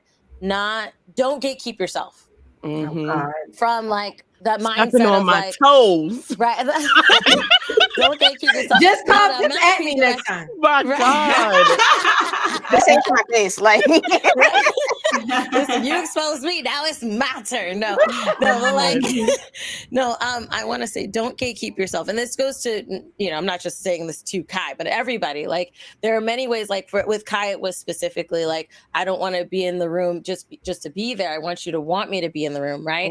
For other people, it's like, oh, I don't have the numbers that somebody else does, so I'm not going to apply. Or like Geechee's not in the country, she still applied. And some people in the country, some people, when that for Rooster Teeth, because we all in noir, okay, a lot of us are in noir, right? And when that post was made, I heard a lot of conversations like, oh, well, I'm not going to apply because why would they choose me? And I was one of them. Right down. I was one of them. Right. Hello. And or like, that thing right in. Yeah, right. Like, oh, the numbers. Why would I even apply? And a lot of people, right? A lot of people. I tried to apply, but there's a cap, and I don't feel like that's fair. I'll be honest. I want to the Warner Brothers lot, okay? I want to have connections with Warner Brothers, baby. I'm trying to be in there, okay? But it's like there was a cap, and I tried to lie, but then this year they got better. I tried to pull a Geechee, but they didn't fly. So Christine, ignore the cap. You and I will talk. I got you. Oh, girl, say less, okay? Because I can leave my baby for 4 months, okay? No, I'm just kidding. That's a joke. That's a joke. I would totally take her with me. Okay, don't worry. I'll just tell you guys to pretend there's not a 4-year-old strapped to my back. That's what I'll tell you. Okay, but no, I do want everyone, like, if you're a content creator, not just a content creation, there's so many opportunities in every job or within your life that I feel like a lot of people, because of ABC, XYZ, don't shoot their shot, right? Yes. And with even posting about this call, I've been going through my, like, I think I can't remember which one of y'all said it. I think maybe was it Geechee? Was it Kai? One of y'all on this call was, I'm like, if I stepped away, would it really matter, right? I had that call, that thought. Would it, if I had pulled back from creating events and creating connections and creating, like, doing streams like this or what have you, will it really matter? I had that thought. Out of nowhere, creators that do not talk to me, and not that they don't like me, but they've never reached out to me before, out of nowhere, were reaching out to me and saying, before I even posted this, we're saying, I see what you do in the community and I want to thank you. And that made me be like, okay, let me continue. Right. Yeah, let me continue. So I posted the post. I was kind of like, I don't know if people are gonna, all right, send. And then I did it. And that's why it was just like an IG story. I think I just did off the color scheme. I didn't prepare that. I was like, say, let me post this. So even if you don't think you're gonna make it, even if you're not in the country, cough, cough. If you're like, shoot your shot. Right. Shoot your shot. If you don't think that they're going to choose you, shoot your shot. Because like, if they say no, then you lose nothing. If you didn't think you were going to make it and you do it and they say no, you lose nothing. Right. But there's also a possibility. Yes. Yeah. There's a possibility they say yes. And I will say something else I saw earlier this week. I don't remember. I think it was just randomly on Twitter. It was a quote about, when someone gives you your flowers, don't just accept them, but water them. Make sure you water them. So many times we often are given flowers and we're like, thanks, but, and we try to demean it. But like you said, Christine, put yourself in that Goldilocks range. So it's like, well, here, I gave you your flowers. Now you have to water them. Yes. Yes. Because at the end of the day, you can be given flowers and they will over time, but it's really them out there growing. And I read that this morning. I was like, bro, like I needed to hear that. I needed that. Yeah. I needed that bad. Goodness, this call is giving me chills. You guys gave me tears. I feel like this is a win-win. Okay. I do want to, there were a couple of questions that people sent in. I'm going to skim and find the good ones, because there are some that I'm like, okay, people, what are you doing? What are you doing? Okay, we'll start with this one. This is from William. William says, how much do you talk about mental health? And how much do you think is healthy to talk about mental health? That's a great question, actually. A lot. Sorry. Dive in. Go ahead. I talk about it a lot, and I think that it is healthy because, once again, people are not talking about it enough for me. And also, like, I have a son who's special needs, and I'm in a support group for like caregivers and moms who have children on the spectrum. And it's like, often we're unable to like talk to other people about our struggles and what we go through as a mom, because our children do not grasp things or cannot get things like other kids can. And what's not talked about also is that a lot of times, like, anxiety develops with moms because we're always on edge. We don't know what's going to happen, what's the day going to be like. Also with content creation, like, there's anxiety with, is anybody going to show up, or is anybody going to be here when I post this video? So I feel like I talk about that a lot also, to show people that you're not by yourself. We go through things, and I understand what you're going through.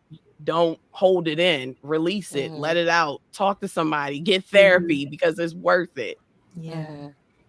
And I want to dip in and applaud Janet again for what you said earlier about recognizing that in your daughter and taking taking that serious. And taking it. I feel like our generation, the generation before us, our parents, well, I don't know about, I can't speak for everybody, but for my parents are Asian. Well, I'm Asian.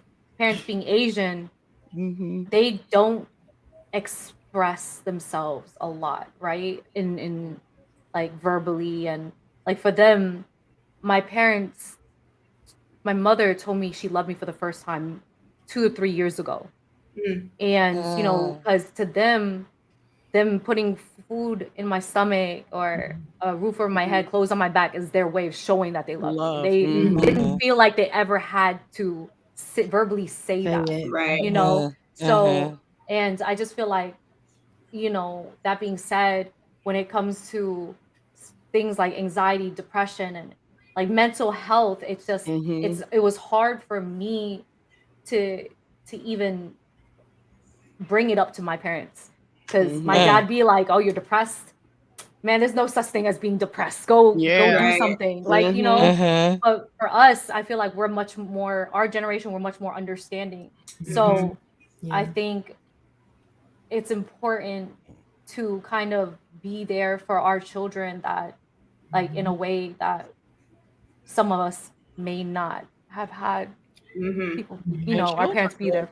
Children go through a lot, and I hate the term where all you have to do is go to school, but it's like they don't realize what they go through in school. Like, I had a situation where my son, he told me, like, "Ma, I really don't want to be here anymore." And it was like he couldn't express why, he couldn't say why, but he was just feeling bad, and he didn't want to be here anymore because of the change through COVID, the changes with him through the basketball teams. It was like a shock to him because he didn't know what to do with himself, and he felt like he was worthless and useless. So it's like children deal with a lot of things, and I try to preach to parents all the time, like, just listen to your children. You don't have to agree with them.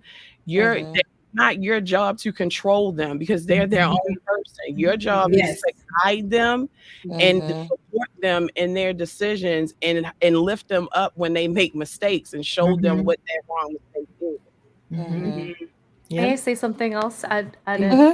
So my daughter, she's 14 and she's gay. Growing up, I would pick up little things here and there, like tendencies she would do, or little things that she would prefer. So I always knew, like, I made a joke with her. I said, "I knew you were gay before you knew you were gay." So that's your baby, you can tell. So dressing up like, more masculine is very different. It wasn't, my parents didn't accept it, right? So and that's really had a lot of effect on my child, because she felt like she wasn't accepted by her grandparents. I think it had to be like 2-3 weeks ago, I had got into an argument with my father. I don't argue with my parents very often, but depression was brought up. And my parents have a tendency, like a lot of other parents, to they compare me with their friends, right? And that's one of the worst things you could do to your child. Like, oh, my friend's child is doing this, my friend's child is doing that. Why didn't you go to law school? Why didn't you go to be a doctor? I was like, I'm not them, right? And I expressed to my father, you doing this, you don't realize how much you're affecting me. You don't understand how much you're affecting your grandchild. You don't understand what, you know. And it's just, that being said, you know, that's when I brought up depression. And a few years ago, I had lost my cousin to depression, and a couple weeks ago, I almost lost my uncle. And I expressed him, depression is real, whether you like, you want to believe it or not. You know, and you saying all these things and all these negative things to me, to my child, like, you're not helping. And you know, I had to put my daughter through therapy because of it. And you know, and just saying telling him one of my biggest fears in life is my father passing, and me still being a disappointment in his eyes. Right, that's one of my biggest fears in life. Like, you know, my parents see me as a failure in life. And I think a lot of us, we want to make our parents proud, and you know, but it's just, I think after that being said, you know, my father used to come up to me every day. I mean, like, are you sure you just don't want to go back to school? Like, this whole content creation thing is not a long-term thing. Like, it's not a real job and this and that. But I think after me expressing to him, like, this is my life. This is what I want to do. Like, I'm happy, you know, and whether you know, he hasn't brought it back up since. So I think that conversation was really needed. Yeah. And I do feel like when it comes to parents, and I think because of a lot of our parents, probably a lot of it's generational, right? It's what they dealt with from their parents, and they're passing that along. And I do feel like there is that air of, well, I went through this and I survived it, so what's wrong with, like, why can't you, you know? And I feel like that's what makes it hard for some of our parents that are in that mindset to understand that, no, that just because it went on for a long time doesn't mean it's right, you know. It doesn't mean, like, just because you survived it doesn't mean that I will, you know. Especially West Indian parents, it's a bit like, it's a big thing there as well. And it's when you said that your family doesn't really express themselves, I'm like, my family does, but mostly just the anger. Like, that's the emotion that they have no problem just sharing. But saying I love you, my mom didn't say I love you until I was like, I think I was 18. It was 18 when she said it and gave me a hug, and I felt like, oh, there's love in there. Somewhere in there's some love, you know, somewhere. So it's something that I definitely, it built in me when I, you know, at an early age, that, like, when I have my child, I'm going to make sure she knows that I love her constantly, that she feels love. And even now I tell her, like, mommy loves you. And if anyone ever tells you otherwise, say, my mommy loves you. Yep. It's like the mindset, because, you know, kids believe, like, nobody wants you. Your parents don't even want you. You know that? They used to see in movies. Like, if anyone ever says it to you, say, my mom loves me. Even if she's poor, I'm like, say it and be proud of it, because I love you, you know? And I think I was, oh, go ahead. I'm sorry. Oh, no, I was going to say, like, it goes back to what Janet was saying. It's definitely generational, because my mom was the same way. Like, my mom was not affectionate. My mom did not say I love you. If my mom ever said I love you, it was just kind of like, okay, now get out of my face. Like, you know what I'm saying? Like, or if I'd go to give her a hug, she'd be like, what you want? Like, what happened? You know? But like, well into my adult years, it was just a whole lot of me going, well, why doesn't she like me? You know what I'm saying? Like, what is it about me that she just doesn't vibe with? Because, you know, like, I'll put it out there, I'm not her favorite kid. You know, I'm not the favorite. I'm the most, like, I'm not even the most rebellious. That's the crazy part. Like, it just is like, once I became, I'm the oldest, you know, but once I went off on my own and I was like, I'm doing my own thing now. Do we have the same mother? Girl, like, hey, and they West Indian too. You know what I'm saying? But I had to learn that it stemmed from, because she started expressing to me her issues with her mother. My mom made me feel like, so it's like, I see what's happening now. And I had to be the mom to her for a minute and be like, I need you to understand that right now, the way you feel is the way you make me feel. Right. But we don't have to go into our 50s, 60s, 70s, 80s like this. Like, we can fix it now, but I need you to understand what you're doing to me, to us. You know, like, it doesn't have to be this way. We can work through this, but you have to acknowledge that you are the same person, because I don't think you see it.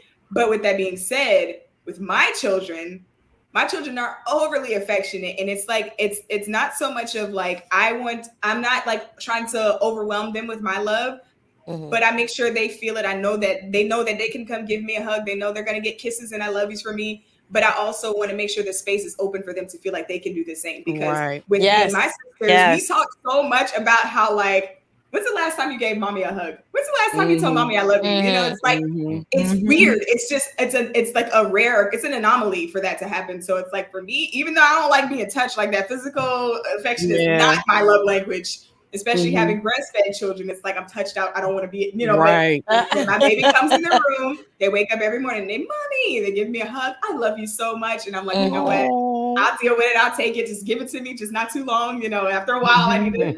You know, but it's all general. And so my prayer is that, you know, they'll come into adulthood, and if they decide to have children, or, you know, the people they encounter, they understand like that it's okay to give love and to show love and express affection in the way that I taught them, and they don't have to feel like I can't do that. It won't be received. I resent my grandmother a lot because she didn't make me feel love. She would tell me like, I can't stand your black ass, but she would she would say it. But I also resented my grandmother because of how she treated my mom. And I think that's why my mom was so affectionate to us. Like, she hugged us and kissed us every chance that she get. And I feel sad when I hear other people say that they didn't get that from their parents, because parents are supposed to like show you what love is and to be your comfort, I want to say. And I really would like, I identified with Janet when she said that her worst fear was her dad passing. Like, my mom passed and I didn't know how to express myself. I didn't know how to tell her what was going on with me and what my struggles were. So I just started wilding out, like getting arrested, getting in trouble and stuff like that. And I remember when my mom passed, like, she wanted to be buried in North Carolina. And my dad said to me, well, why do you want to bury her all the way down there? And I said, because I want to do something right. You know, I just wanted to do something right by her and let her know, like, I'm listening to you. You know, I did what you said this time. So I identified with what Janet said. What's it like? I mean, like, one of the things, like, there's the lighter and the harder notes, right? Like, my heart goes out, you know, and then there's the relatability of me and my sister being in the back seat of the car while my mom is driving. And I think it was like in middle school or high school, early high school or late middle school, and me saying to her, Mommy, do you love us? And then she's like, what kind of question is that? I'm like, do you love us? You never say that you love us. And she's like, would I let you stay in my house if I didn't love you? And I'm like, I even then knowing, like, that's not an answer. You still haven't said that you love us, you know? And it is a sad thing, you know, but I also do think of, like, how did my grandmother treat her in that way? You know, she didn't have the lovey-doveyness, you know. Then there's the funnier note that I think of, like, when you talked about, like, I didn't know how to, like, love and stuff, and I'm thinking, like, I want to know what love is. Like, from a child to their mother, I want you to show me. Like, I love that song. I definitely feel it, and it's funny now, right? Because grandparents, okay, my mother, when she's with my baby, and the way she's all like, come here, baby, here, sweetheart, all this love. I turned to my sister, I was like, where was this? Hello? Oh, so you do, you're capable then. Okay. All right. You know, like it's possible. You know what it is? They're free now. They're free when they're not Yep. the parents anymore. They're just the Yeah. grandparents. It's like, I'm not paying your bills. I'm not feeding you no more. I don't got to take you to school no more. And now here's all this money I have. I don't have to spend on you. Let me give it to the grandbabies. Like, Yeah, I'm like, okay, I could use some of this. You know, could save me some anxiety and depression, you know, just a little bit at least. Here, we'll go to this next question, and then I'll start this off with nerd stuff, and then we'll go to Brandy, and then Kai. But Jemmy Ark's Jemmy Ark, shout out to Jemmy, that's one of my babies. Hey Jemmy. Asks what sorts of, oh no, not like my kids, but like my kids, you know, the internet kids. What sorts of mental health struggles do you feel you deal with the most? For Jemmy, it's anxiety. Nerd stuff, we'll start with you.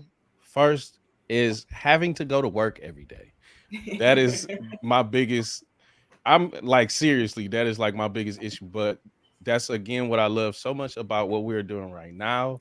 It is, if you want to be in content creation for like actually wanting to be there, it is an outstanding outlet. I've always been like a very creative person, and this allows me to do all of the stuff that I'm good at the same time and present it to people. Whether they like it or not is a different conversation, but it feels good to be able to get this stuff out. So when I'm done dealing with my day that I don't feel like doing, I love to sit right here and do all of the stuff that I do feel like doing. And That's awesome. it helps immensely.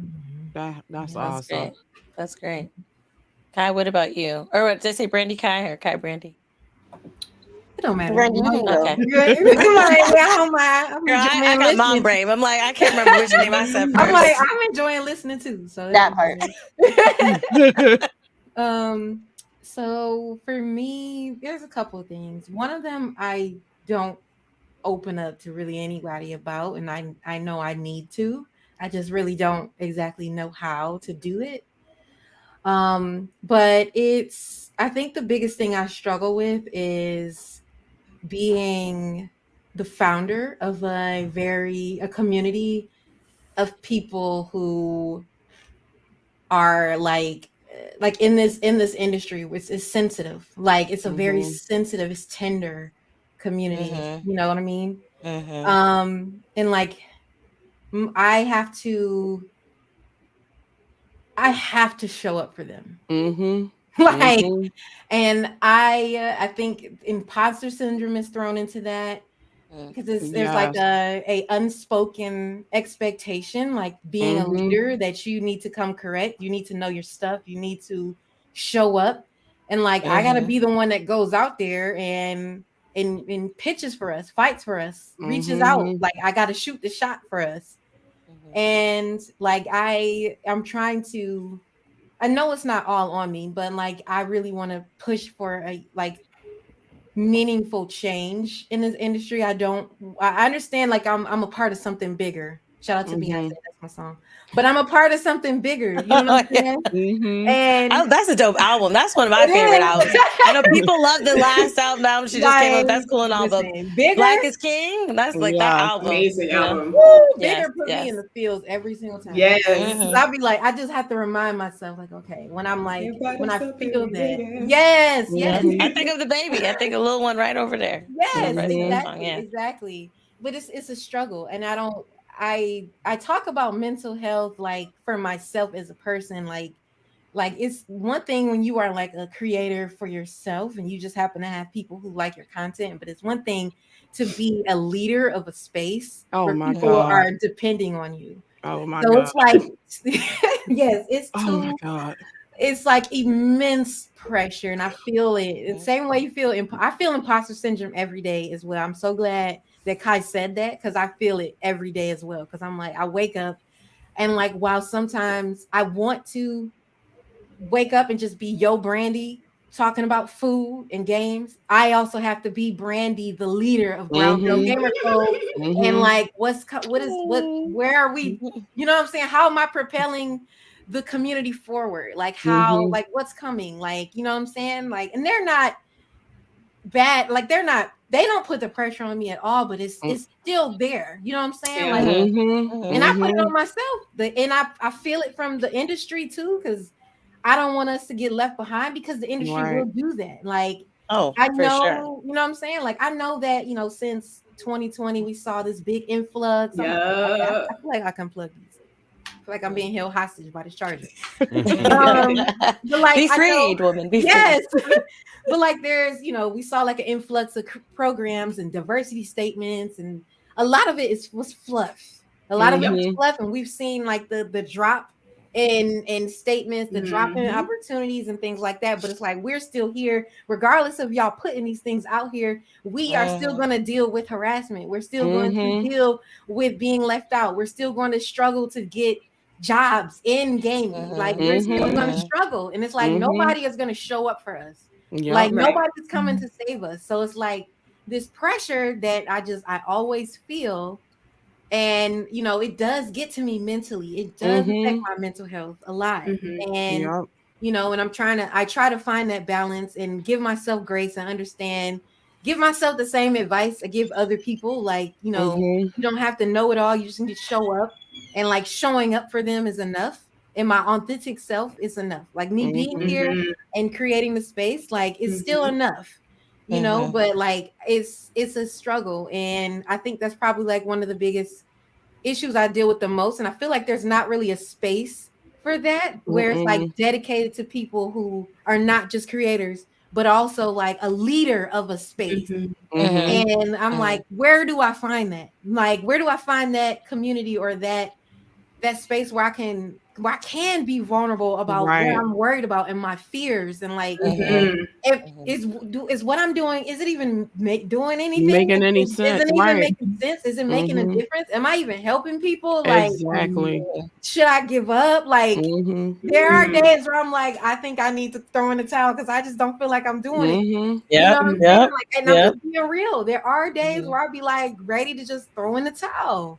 And because it's hard, and that pressure sometimes just gets so unbearable, because I care about this space and making an impact so damn much. And I have to really be careful to not let it consume me and turn into like a ball of negativity and make me resent creating what I once loved. You know what I'm saying? I want to always love this. I don't want to ever get to a place where I'm like resenting it, or I'm regretting it, or I'm like angry about it. You know what I'm saying? Because then I'm not good to nobody.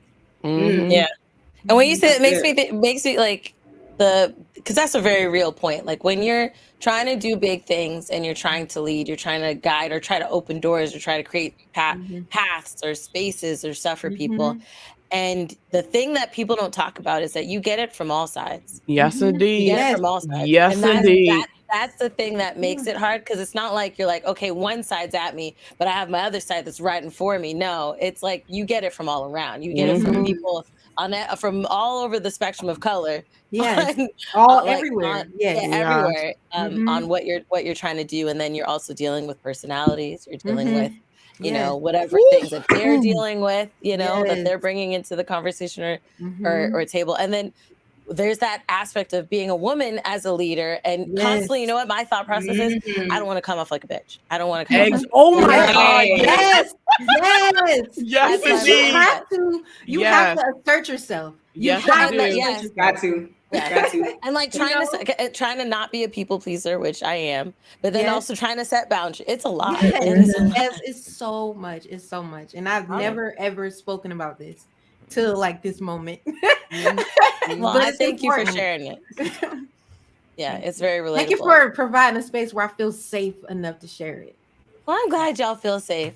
Thank you. Because I was reading some of these comments, and I was like, I'm eyeing some of these people, and I know y'all coming to my stream, and I'm just like, why are you acting like that in the comments? I'm gonna talk to y'all later when I stream, possibly tomorrow. I'm gonna talk to you later. But no, Kai, what about you? And then Megan. Yeah. Wait, about the same question? Oh, okay. Yeah, it's the same question. You really just hit it right there for my big one, but I'm gonna save that for later, because I do want to talk about the general thing that I feel like it's general, so people don't talk about it. But I'm just gonna regulate it even more. That anxiety of, you know, being an adult, having your everyday, but also trying to keep growing and try new things and not be stale. Like something I've had a lot of anxiety about recently is my weight. And because now that I'm 26, but like 26 is getting closer to 30. And I've noticed that the way that I consume food and exercise, like things that used to help me maintain my body, isn't working anymore. So it's rediscovering my body, it's working on my finances, still trying to make sure I'm not forgotten. There's just a lot of anxiety of making sure this puzzle called life fits. And I often find myself forgetting about at least one thing at a time. And it's always a cycle of trying to put that back in, but when you put it back in, something just happens to slide out. Pop So out. it's Yep.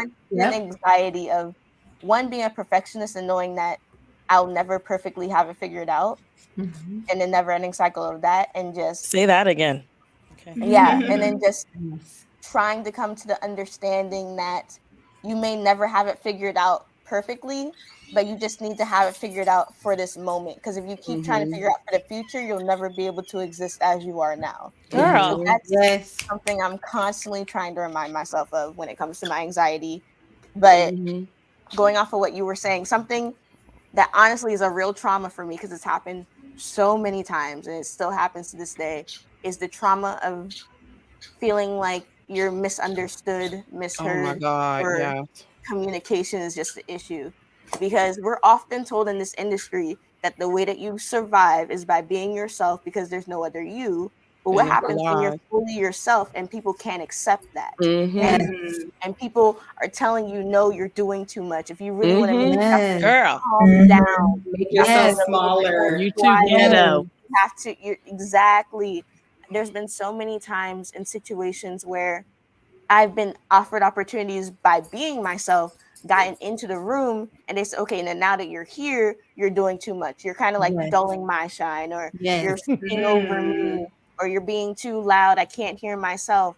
And it's just been really, really hard to try to feel like I belong when you tell me otherwise. There's been so many situations of that. And then there's constant conversations I've had to myself, like, if it keeps happening, you have to realize, like, is it me?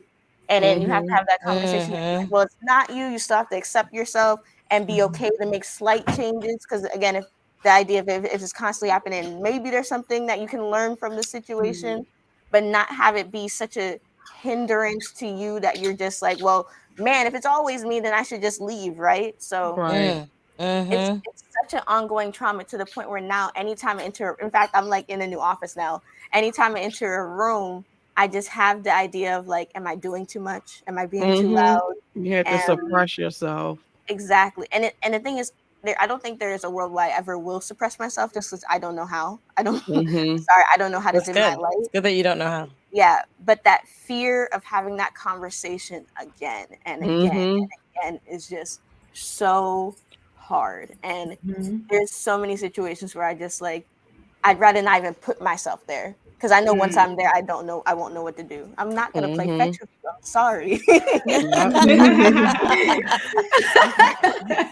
But yeah, no, that's honestly a real bad trauma response for me. Like, if I had to say something that is a mental health struggle for me right now. Like that aspect of feeling like you might be doing too much, a very real situation. So there was a project that I created and extremely passionate about, because for the project, it wasn't just about what we're doing now. It's the ground floor of a even greater, bigger thing, right? And working with people that are like, yeah, okay, yeah, I see the vision. I'm down for it. I can do this with you. Let's do it. And then doing it and them not taking it seriously, right? And then my asks of them became less and less, because I'm like, okay, maybe I'm asking too much. And even though one of the things I noticed, that even though that the asks of them that I had were less and less, they still, it's like the energy was still like they didn't take it seriously. And I remember having that, finally mustering up, because I was talking to my husband all the time, and he's like, I don't know why you do it. I don't know why you included those people. Like, that's what he would say. Like, I don't know why you expected otherwise. I'm like, but I asked them and they said they wanted to do it. So I figured it was going to be good. And then having that situation where I had to I was like stressed and I had to muster up the strength to say like, this can no longer happen anymore. This is how we have to do it. This is what we've got to do. And I remember in that conversation, the statement of someone saying like this thing that they were doing that, and I have to be very, very blanketed with the situation, but the thing that they were doing, they felt that I said that shouldn't happen anymore because it takes away from the professionalism of what we are trying to do. And the ask, like if I tell you guys the ask, you guys would have been like, clearly, yes, this should not be going on right now during this project or what have you. But their response was like, it's not that big of a deal. And that felt like a slap in the face. Oh my gosh. It honestly felt, and mind you, they didn't say it with an attitude or anything. They said it very like nonchalantly because to them, it isn't that big of a deal. Right. But that tie-in, like when you were saying, Kai, like that mindset of like, am I doing too much? My mindset right then was like, am I doing too much? Am I asking too much? Am I? So then I was like, you know what? Okay. And I will pull back. And I literally in that project was like, you know what? I don't know if I want to do this anymore. I don't know if I want to like, I'm losing the ability to see the why to continue in this because it's like, it seems like I'm the only one that seems to find the importance in this thing, right? That I created. And you make me not want to do this project that I created and be, you know, a leader in it. So it's an unfortunate thing that we have to go through, you know?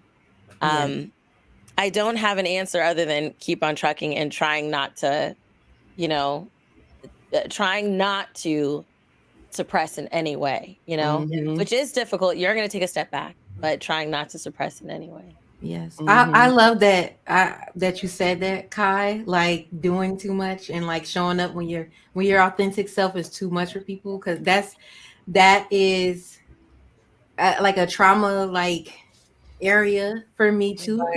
Like from like childhood growing up, I was like always loud, silly, goofy, like just being me. And I always got told, whether it was a teacher, you know, I don't even want to get into, you know, being a little Black girl in school and how they act with us. And when it comes to like punishment and all that kind of stuff. And, you know, but still like peers and whoever, and like just all the way up, it's always been some people telling me that to dim my light, or I'm doing too much, or I literally had somebody I knew, like I'm in my own house laughing at my own space. And they just have me walking down the street texting me, girl, you too loud. I'm in my own house and you trying to police me and tell me I can't be authentic in my own space. Like it is. I want to say that I see you and I validate you and I empathize with you on that. As a person who has never been cookie cutter, has never really fit in, has always like there's always been an issue with people. With my authentic self, has always bothered people for some reason. Like, you know, and it's hard. It's so hard to break out of that and still show up when people just, and it has nothing to do with you. It's all to do with them. Just them. Just it's them. all them. It's just them. Them not being comfortable in their selves. Like they see something in you that they don't see in themselves, and it angers them. Whether it's you being able to show up, you have the audacity to show up and create space for yourself, where they will probably never be able to do that. And so, well, since I can't do it, I'll be damned if I'm gonna let you sit up here and create space because I can't do it myself. You know what I'm saying? So I just wanted to say, I thank you for shedding a light on that, because yes, it's a struggle. Yes, I don't know the answer either. Right? It's like, if anybody knows the answer, please put it in the chat for us. Just check it. Megan, what about you? What sorts of mental health struggles do you feel you deal with the most? I would have to say that like I'm anxious a lot. I worry about the future and like I plan the future so much, like what I'm gonna do month by month, and like any type of minor inconvenience, it throws me off and I get upset because like I had this set in stone and it don't happen the way I want to. I'm like, okay, well dang, what I'm gonna do now? And then I try, plan B, and then plan B doesn't work, and it's like it gets exhausting, and then it takes a toll on your mental health because you think you're gonna be at this point in your life when you're this age and you're not. It's like, okay, you gotta take a step back and like really think, hey, it's okay, you can do something else in the meantime, really figure out more about yourself, because like with social media makes it seem like, oh, you have to be this when you're this age, or you have to do this by the time you're 25. In reality, everybody has this different journey. And then I also have this fear of just failing because I want to become a film director. There's not a lot of women film directors out there, so it's like, how am I gonna get myself in the Hollywood industry? And I feel like that's the reason why I applied to Rooster Teeth, because I don't have any type of resources. Resources or any type of like, what's the word I was looking for? Experience in the film industry. I know more about gaming than film, which is weird because I've been wanting to become a film director since I was 12, and I've been gaming all my life. I only got into streaming and stuff like that when I turned 18. So I just hope that, in the future, I can just really like learn about film and stuff like that. And when I do decide to go back to college, I can like get a degree in film as well. I just feel like right now, I think it's more for me to do self-discovery than to go back to college. Cause I just graduated college anyway back in 2021. So that's why I like take a breather, really just focus on me, get my life together, get my license, get my car, and then go back to college, maybe live on campus so I can have more freedom without like restrictions and stuff like that. And really just be myself. So, and not be a perfectionist as much. I struggle with that too. Oh my gosh, yes. Yeah, it's the worst. It is the worst. That's the one thing I had to tell myself to let go immediately when I started content creation, because I was not getting anything done. Yes, perfection. I'm not putting out this video. I got to record this again. I'm like, no.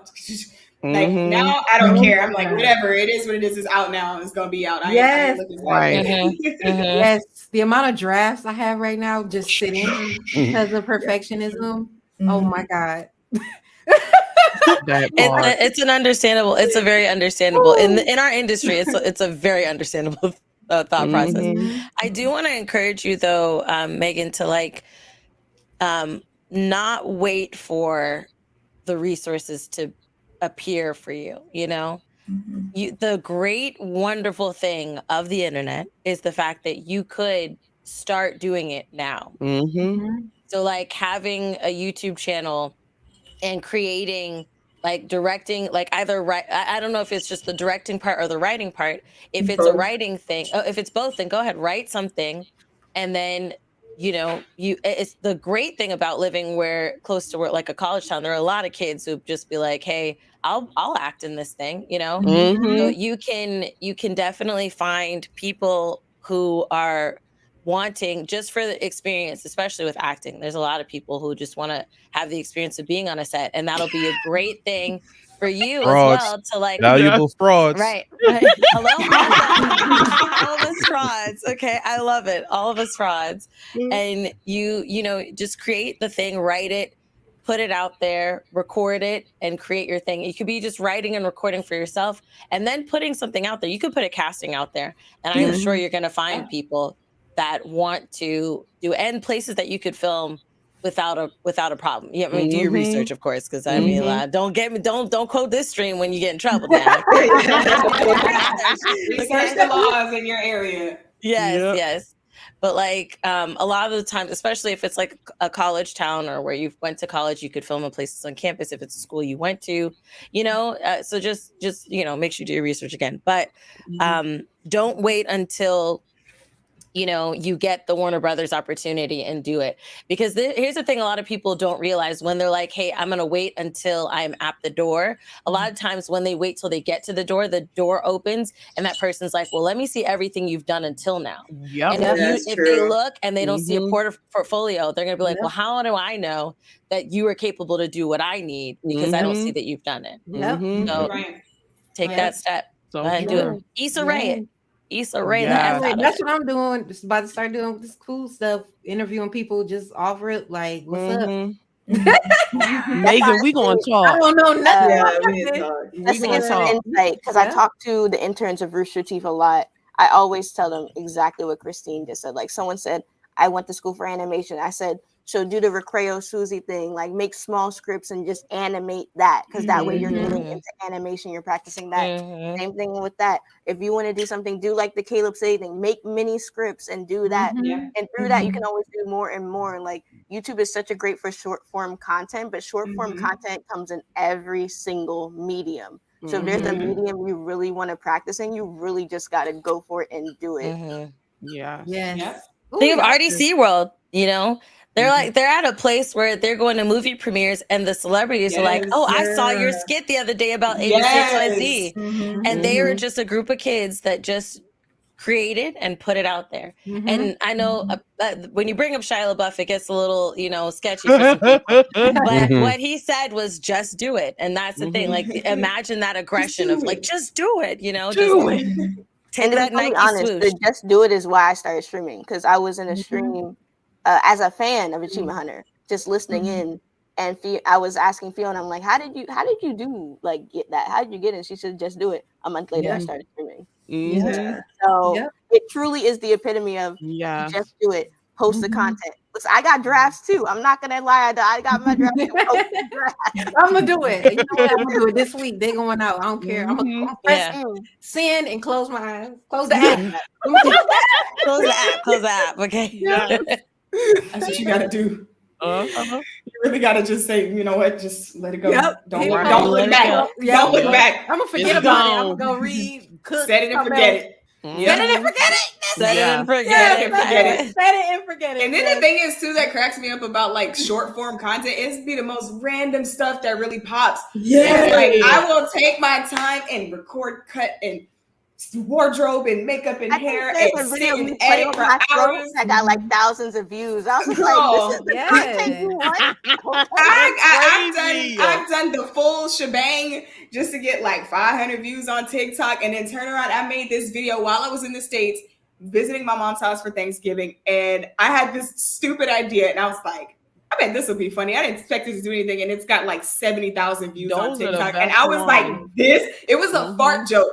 It was a fart joke video. And I was like, go freaking figure. This would be the one that would Like, take this off is on my my channel. legacy. Is the fart Wow. joke. This is the Yeah. legacy. That's funny. But look, There's guys, like, I sing. I play video games too, you know? Like Right. I do other things. Right. I do Hello? other things.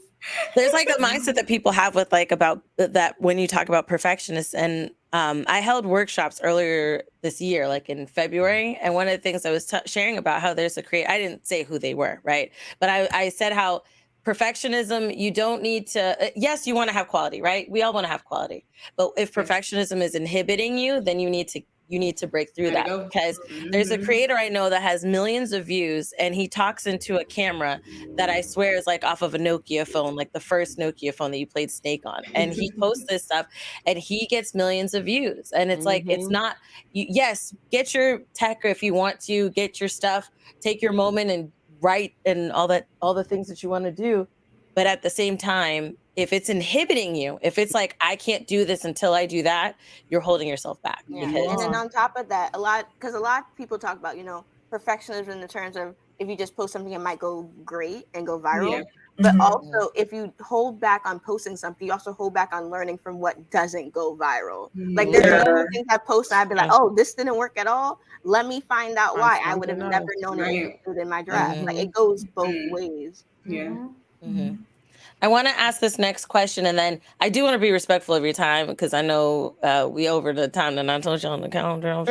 But like, so if anybody has to go, it's completely understandable. Completely understandable. My feelings will not be hurt. But I do want to ask this question. This is from Goal. One of you horror people, how you say that word? Okay. Cool. Thank you. Okay. Based off your guys' knowledge on mental health, and I'll change knowledge to experience on mental health. Do you guys have any recommendations on getting help or reaching out for help? I think that that's a great thing. Janet, I want to start with you with this one because I know like we've talked, right? And you talked about your daughter and how you brought her, but I want you to be the first one to answer this question, and then we'll switch it over to Nerd Stuff and Phenom. Oh man, this is something I still struggle with because nobody wants to be a burden on anybody else, right? Mhm. So I think that's one of my biggest issues. I don't want to put my baggage on somebody else. Everyone's going through their own issues. Everyone's, fighting their own battles, right? And I don't know. I mean, for the most part, for getting help, reaching out, I think it's important to remember that whatever you're going through, you're not alone, right? There are other people that feel the same way. Like, for example, the last question, I literally made a mental list of things that, and you guys literally said every single thing, and it's nice to know that I'm not alone with a lot of my concerns and a lot of my struggles. And I'm probably not the best person to ask this question to, because most of the time my friends reach out to me. I tend to go MIA a lot when I need my time to kind of and so, I mean, sometimes I'll reach out to some people, like if I need to vent, or if somebody I know is kind of going through something that I am as well, who'd understand. So I apologize. I can't really answer this question too well. No, it's okay. Oh. One thing I'll ask this, because I do feel like when I reached out to you, right, when you went MIA, I was like, oh, you popped into my mind, and I was like, let me ask her how she's doing. And you took the time to be honest and vulnerable with me. And so the question I want to ask is, what did you have to say to yourself to be like, okay, I'm going to tell her this is how I feel. This is what I'm going through. I think during that point in my life, oh man, that was such a bad point in my life. I needed someone to talk to. And I feel like I've expressed myself I've come to you and expressed a lot of my concerns to you as far as like content creation and things like that. And you, as a woman who's in my field, you as a woman who is a mother, and just, I feel like you really could understand where I'm coming from, and you wouldn't sit there and kind of like, okay, you're overreacting, this and this. And I do feel like you're a good listener, right? Thank you. So, yeah. Yeah, that's about it. I'm sorry. No, it's good. It, like, whatever your truth is, and I do feel like that there is still something to learn from that. It's that mindset of, reaching out to someone that you feel allows you to be able to speak, and someone you feel like you won't feel like you're going to be diminished by, which that is a huge relatable thing. Cause it's like, that's a thought I have. Like, if I'm trying to think of like, who can I talk to about this problem? That's the first thing I think of. Who is not going to diminish my problem? Right. Who's going to be like understanding and not, and I think that does stem from my childhood of it being like diminished constantly, but I think that there's still something that people can learn or relate to from that. Nerd Stuff, what about you? I think it is very important. I'm one of those strong friends. So as a strong friend, it is very important it's not always about answering. Like, when people come to you for whatever the reason might be, people don't always want to hear an answer. But it's a lot more important to listen to what people are telling. Because a lot of times, of course, my first answer is, if you need like actual medical attention or something from a professional, get that first. But obviously that's not always possible. It's not. You might sometimes, if you get that phone call or in-person visit, you might be the last person they talk to before something bad happens. And so I do try to make myself available to people, not on stream or nothing like that. Is of course when it is appropriate, because my mental is just as important as whoever is talking to me. Mhm. So of course you have avenues, but like I'm try as hard as I can to always be available, because I I want everybody to be able to enjoy not just my content, but everything. Whatever makes you happy, you should be able to do it. And I don't want you to like leave me. If you came to me looking for whatever comfort, I would hate for that person to leave and feel like I can't even talk. I don't know why I even talk to him. Talk It's to like, you. That's Yes. right. Oh That my is God. such a like, yeah, yeah, Yes. yeah. Mhm. yeah. so Yes. A it's 1,000%. it's very important to be considerate and listen to what people are Yes, telling you. indeed. Mhm. They, Yes, you might not indeed. even have to say something a lot of times, but Mhm. it does really help. And Mhm. know who you can talk to, when, because everybody needs to talk to somebody. So Right. Mhm. it's Yeah. even better if you can be that person for somebody, but then they can also be that same help for you if you need it. Mhm. Yeah. Mhm. You Fina? mind? Oh. Oh no, go ahead, You go ahead, want go to ahead. go? Oh no, I was just gonna say I do have to hop off. Okay, yeah, But no problem. I wanted to just throw an answer in the mix before I Go ahead. leave. Go ahead, go ahead. Okay, the question, I'm like, it's down here. I think from my experience, recommendations on getting help is one. I think think about what it is your need. What help do you need? Are you looking for somebody to listen? Are you looking for advice? Are you looking for therapy? Are you looking for like maybe an anonymous source, where you can kind of just, you don't have to like talk about who you are or anything like that? Are you looking for like long term or short term? Is it, assess like what is it that you're struggling with? Do you feel like it's anxiety or depression or even ADHD? Because Mhm. All of those. All of listen, those. I'm going to talk. That's a whole nother conversation. PTSD. ADHD is a content Oh creator. my God. But yeah, so like, thinking about, is it like a family issue, or like that was really helpful for me. Like, what is the problem? And what am I feeling? And what am I trying to, like, how do I want to feel? And like, if I look for help, what do I want to get out of the help? And that'll be helpful for you so that you can communicate when you do reach out to whoever. You can like tell them what exactly you need, because it feels horrible when you reach out and they do something. They might have done something great, but it's not what you needed. So it kind of like Right. it's a miss. And then you gotta like, you might, for me, when that happens, I isolate. I go right back in and hide and be like, well, I tried, but they didn't, it wasn't what I needed. But Mhm. so I would say to do that. And then to like maybe see like what free and online resources you can utilize. It doesn't always even have to be like going to therapy. I always encourage therapy, but maybe it's Mhm. even like if you're on social media, maybe it's recurating your timeline, maybe to Mhm. find things that are like that help you, like little reminders throughout the day. Like one of my favorites is We the Urban. We the Urban be snatching me up. Woo! Oh yeah, yeah, yeah. Like, they Yeah. be Oh my snatching me Yeah. gosh. up. Yeah.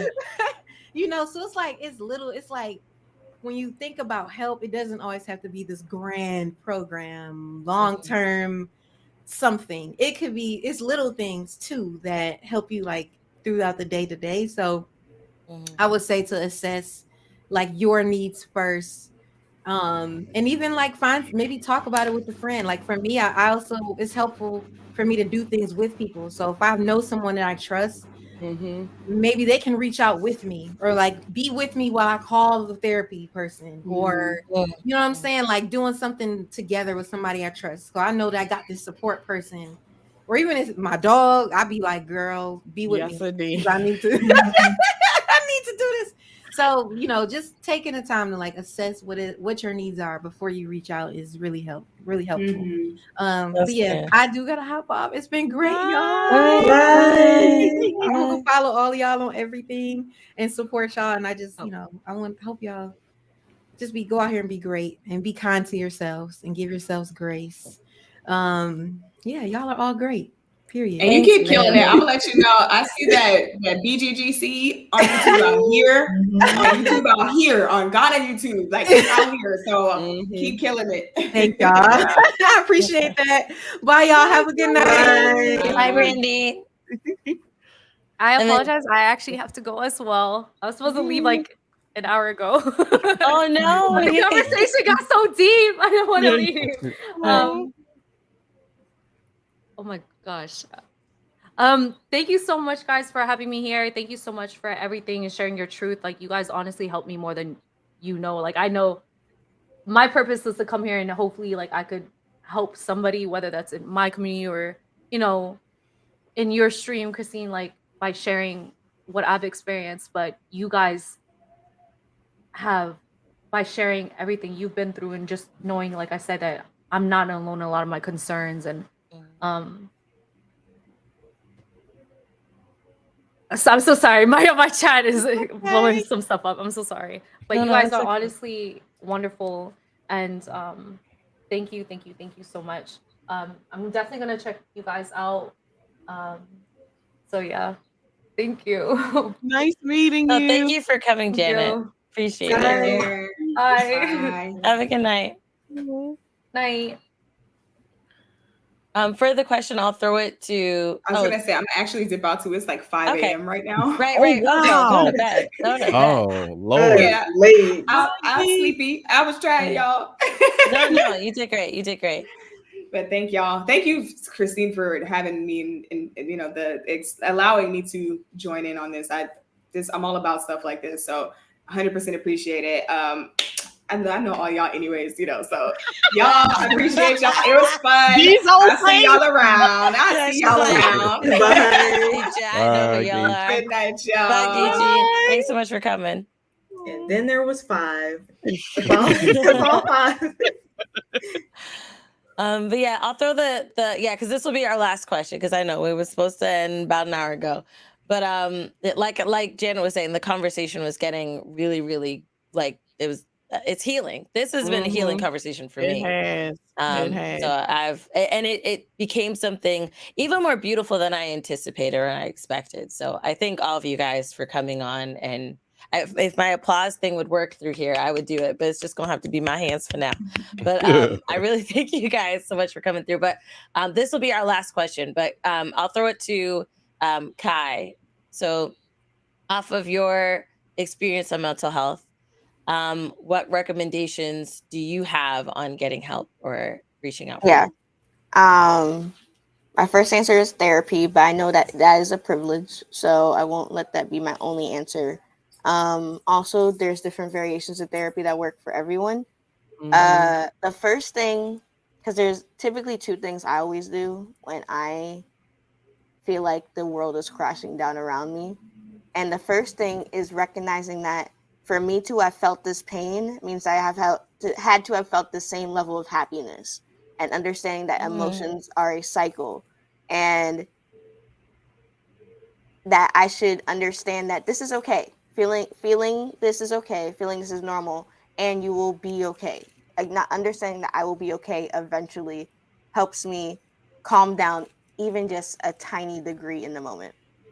And then the second thing I just do personally, because my mom raised me on it, is just make a T-chart of the good and the bad in the moment. Because typically the good is consistent throughout life. I am very blessed, honestly. And then the bad is just what's happening in that moment. And it doesn't always work, because even though the items might be more on one side, some things just feel heavily weighted in that moment.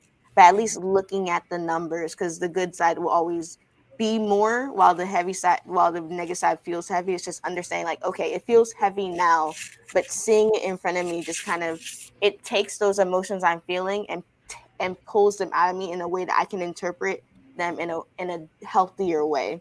So I guess my recommendation to everyone, and it's unfortunate because it is trial and error, there is no correct answer right away, is figure out what works for you. And I know I hate saying that. I wish it was as simple as wait, stop. Math is not simple. I wish it was like a single answer to math, but it really isn't. Because some people it's journaling, some people it's distractions, some people it's literally just crying nonstop for a bunch of days. Some people it's finding a new hobby. And honestly, and something that could have worked in the past might not work in the future or work now. It truly is just one, feeling that sadness and existing in it for the time being, and then also recognizing, okay, I'm feeling this, what am I going to do about it, kind of situation. Don't ignore it, don't push it aside, just be real. Being sad is what makes us human. It sucks, but it's what makes Oh, us it sucks. Oh yeah.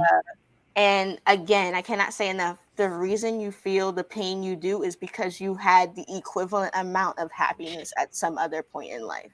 They don't exist without the other. So keep holding on. I promise you, there is a rainbow at the end of all the tears. I swear to God, there is. Yeah, I think that's great because it does. I remember there was a therapist that I had seen once, and they had said that their goal was to prepare a toolbox. And I think that that's kind of like what everyone's answers are. It's essentially like, what is your toolbox that when you're going through, that you reach through to try to use? Okay, is this tool going to work? And then try the next tool. Is this tool going to work? And kind of developing, and that really fits into the what works for you mindset and what your thing may be. And just like you said, sometimes Hoobastank don't work for me. Okay. Sometimes I got to dip into Paramore, or sometimes I got to dip into Kirk Franklin. Cause sometimes it's just like Kirk Franklin, Israel, New Breed. Like I go back to them gospel albums. Like Jesus is the one that'll like, you know, so it does. Finding out what works for you is a great thing. You definitely want to use it. And I apologize. I said Phenom was going to go next, and then I said Kai was going to go next. Girl, That's listen, okay. I'm tired, bro. That's okay. All right, Phenom, for you. And then Megan.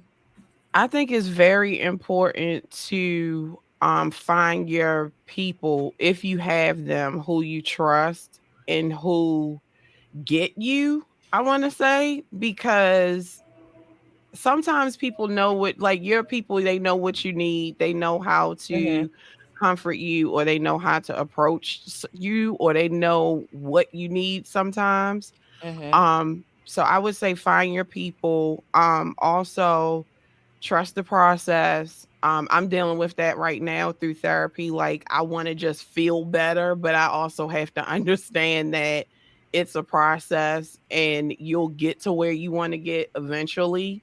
And also let someone know if you're struggling. If you don't have anybody around you, let a professional know.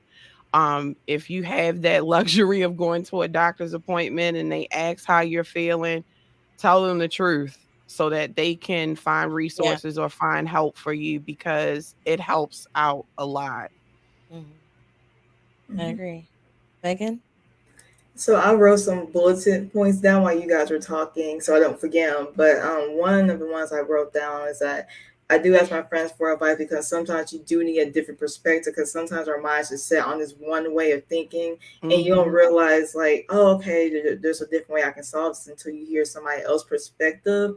And another thing that I do, which sounds weird, I do go on Reddit and like type in my problems, because sometimes my friends don't understand what I'm going through. But I'm like, somebody has to feel what I'm feeling, so I do go on like these Reddit threads, and I'm like, okay, I'm not alone, and see what they do, and maybe I can like incorporate what they do into my daily life and see if that helps me. Then there's also this app. And then like there's also this app. I haven't used the app, but it's been advertised all over YouTube, BetterHelp. BetterHelp, so yeah, I was thinking about doing that as well.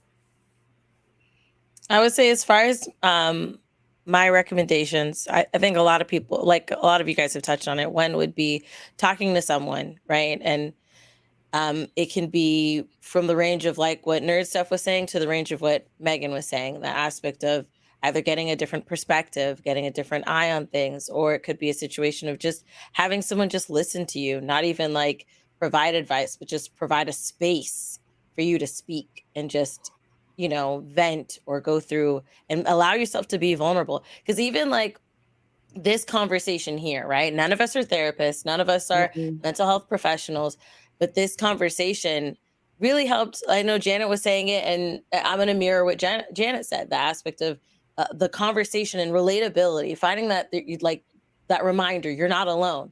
Other people feel like this. These are the situations, and seeing it and feel, not even just hearing someone say, yeah, I understand, but feeling the understanding and feeling the empathy and feeling the fact that a lot of the things that somebody said, you either have a couple people like, oh, Kaya and Freedom, like, yes. Or somebody said something, Brandy's like, and Nerds, like, yes. Like that aspect of feeling that and that connection and that recognition, that has been extremely helpful, even for me in this call, you know, and finding the ways that you can relate to other people. I do vouch for therapy. I think that therapy is really great. I think the great thing about therapy is when you have a good therapist and they're an unbiased source to help you, because sometimes some things that can be difficult. Like, I'm married, right? So sometimes talking to a friend that isn't married about the situation, they may not be able to provide advice that might be applicable, right? And then sometimes you could talk to someone that isn't married and they're wise beyond their years and they have that, right? But that's not always the case. And sometimes you need someone who's unbiased. Like that was one thing that's always been important for me.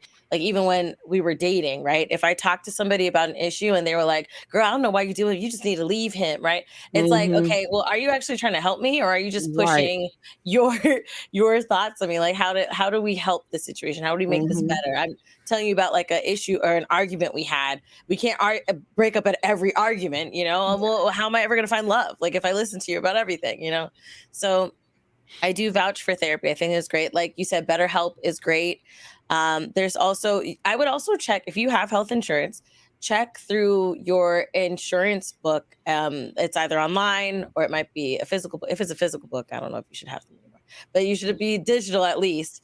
Like the codes, and they have the in-network psychologist that you might be able to talk to, and you have a copay of like $20 versus $100 or $150 or $400, depending on whoever it is that you're seeing. So there's also that. If transportation's an issue, there are a lot of virtual online therapists that are available. You could call the suicide hotline and talk to them, and they can provide advice or helpful things for you. There's something else I was going to say. If I remember it, I'll say it later, but yeah, it's gone. But yeah, just trying to reach out, trying to find help, and talking to someone is great. And then even like reaching into your toolbox, whether it's music that you do, but that's my thing. I realized this the other day, how music is very impactful on my mood. And it might just be a thing of finding the right artist in the right moment to really help smooth out and make things okay. So the first thing that I recommend is taking a step to do something to make you feel better that is not harmful to you or to anyone else. That's the first step. And whether it's, like Brandy said, assessing what's wrong, whether it's just talking to somebody, whether it's just using your tools, you know, take the first step of trying to do something to make you feel better. I hope that the conversations that we've had throughout this call have been helpful to any of you guys watching this live or after the fact as a VOD. I want to make sure you guys follow each of the amazing, beautiful creators that we've had on the panel today. Like I said, this became something way more beautiful than I anticipated and that I expected. I'm happy that some tears happened. That's a good sign for me, you know. And the fact that there was moments I had chills, I had a couple tears come out, you know. I love how everybody, I appreciate how vulnerable and real that everybody came to this conversation and, you know, took the time to do it. So I appreciate each of you guys. I wish you guys the greatest of success, and I hope that all the great things that you guys are planning. Party's over. The party's over. I'm so sorry, my light side. That's okay. Time to wrap it up. You're being so genuine. Last call. Last call. Everybody shut it down. No, but thank you guys so much. I really appreciate it. And before we close out, I want you guys, I'm going to blow you up big on the screen. You can tell people where to find you. And if you have anything that you need to shout out that you're working on, a project, video, whatever, or stream, whatever it is, this is your time take, shine. We'll start with you, Phenom, and then we'll work our way around. Hi, everybody. Thank you so much for having me. I really appreciate it. This was very much needed.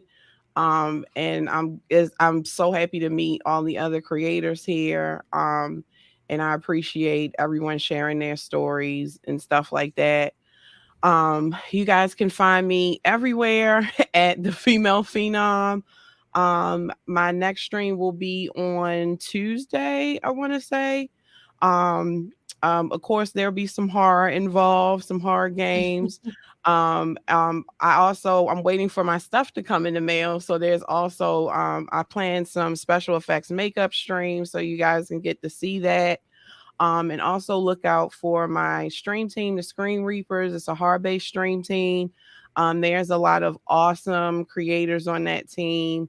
So if you can't pay for Shudder, the subscription is too much. You got 24-hour horror games on that channel or horror stories. So check us out. And thank you so much for having me again. I always end my stream with this, and I stole it from the great Maury Povich. So please be kind to yourselves and each other. Until next time. See y'all later. Bye. Okay. I was ended on that. I was clapping. Right. I'm like, I had her go first. I'm like, now we're gonna. Oh my god! And now I have to continue. I want to say thanks so much for having me. It was awesome to share my perspective and feel safe enough to be vulnerable. That means a lot to me. You can find me at Defined by Kai everywhere. It's Defined by Kai because only I can define myself in this world. Yes. Yeah. Mm-hmm. I stream, I cosplay, and also, like I said, I am a part of Rooster Teeth. I'm not only a producer, I am on camera. So I have a show called Cozy Couch. Can't believe we got the rights to Cozy Couch. I have a show called Cozy Couch with my friend Black Crystal, and it's just two Black women playing cozy games. I love that. And then trying our best not to rage while playing cozy games. You can go watch that on the All Good No Worries YouTube channel, which is a woman-led YouTube channel. Highly recommend. Please go do it. Subscribe. Watch Cozy Couch. Watch Defined by Kai. Thank you so much for having me. It was really awesome. No, of course. And shout out to Black Crystal. Her streams are a vibe, bro. I be lurking. Her streams are a vibe. Shout out to Black Crystal. Yo, also go follow my sis. She's not here, but also go. Yeah, check out Black Crystal. Megan. First off, Christine, I want to thank you for inviting me because this has been an emotional journey. I'm glad, I came. At first, I wasn't sure if I should message you because I'm shy, but I'm glad I went ahead and messaged you so I can, we can all get together and talk about mental health. It definitely made me feel better about myself because I haven't been in the best place recently. My first dog died. So oh no. I'm sorry, Megan. I'm sorry, baby. I had her for 16 years and then I tried to save her, but she passed, unfortunately. But I know I gave her the best possible life that I could give her. I cosplay, I'm a gamer. Hoping I can really get into film one day. My username is Megan by Megan everywhere. I'm mainly on Twitter. I'm trying to become YouTube partner. So if you guys don't mind, you can guys give me a follow on YouTube. What else did I do? I think I pretty much covered everything. But yeah, thank you so much for setting this up, Christine. I'm definitely make sure I give you all a follow. Thank you. And my condolences. Oh, it's me. Hey, it's me. I appreciate y'all inviting me. Follow It's Me on YouTube. Follow It's Me at Nerd Stuff everywhere. Spell it with an I, don't spell it with an E. You might get white guys. This was great. All of these conversations were extremely important. Seriously, everybody needs to take care of themselves. Please take care of yourself. There's a lot of weirdos on the internet. Don't be one of them. Do not be one of the weirdos. Be one of the cool people. I'm a YouTuber. Find me on YouTube, but I'm also on everything except Twitch, unfortunately. But Nerd Stuff everywhere. I've been streaming a whole lot of Zelda. It's taken over my life, but I'm still posting other content as well. So fully edited videos are still in full effect and stream. So hope you come by and enjoy some of it. Wonderful. And yeah, Zelda's taken over. It's over my household, man. If I didn't have to clean today, I would have been streaming it all day. But I had to clean. I have to clean the house. But yes, thank you guys so much for coming through. You could check out, at Christine. You can check out. I'm everywhere on Twitch. Wait, YouTube. one more thing, Christine. I'm sorry. Before Okay, go ahead. anybody else leave, I have to say, girls playing video games on the internet are my hero right now. It's so many. I keep finding, especially the black ones. I mean, I don't want to sound, I'm not in specific political party or anything like that, but girls that look like my family members are playing video games and they are doing a bang up job, and it's opening Thank doors you. for me and a whole bunch of other people. And so I just want to applaud y'all, and I hope y'all are mentally healthy while y'all kicking all these doors down for people like me and other girls everywhere. Thank you. They're so trying to make us cry as we leave. Like, bruh, like I thought we agreed we're gonna leave after Quote the Maury Povich line again. Right. Y'all know his name. Y'all know his name is Maurice. What? Google him. That's why our show is like that. Oh my god. He's Maurice. That's hilarious. I'm gonna pull up my my Tabitha Brown, okay? Yes, Ooh. indeed. And go have a good I day. love Tabitha Brown. But even if you can't, don't you go messing up nobody else's night here. Mhm. Okay. All right. So make sure you shout out to Auntie Tab. Tab, give me a call, boo boo. I love you. But yeah, again, thank you guys so much for coming through. This is amazing. I will do it again next year. I was wondering if I should have done it, and I'm glad that I did. I'm very glad. I'm very grateful. And this for other things that I was like, should I?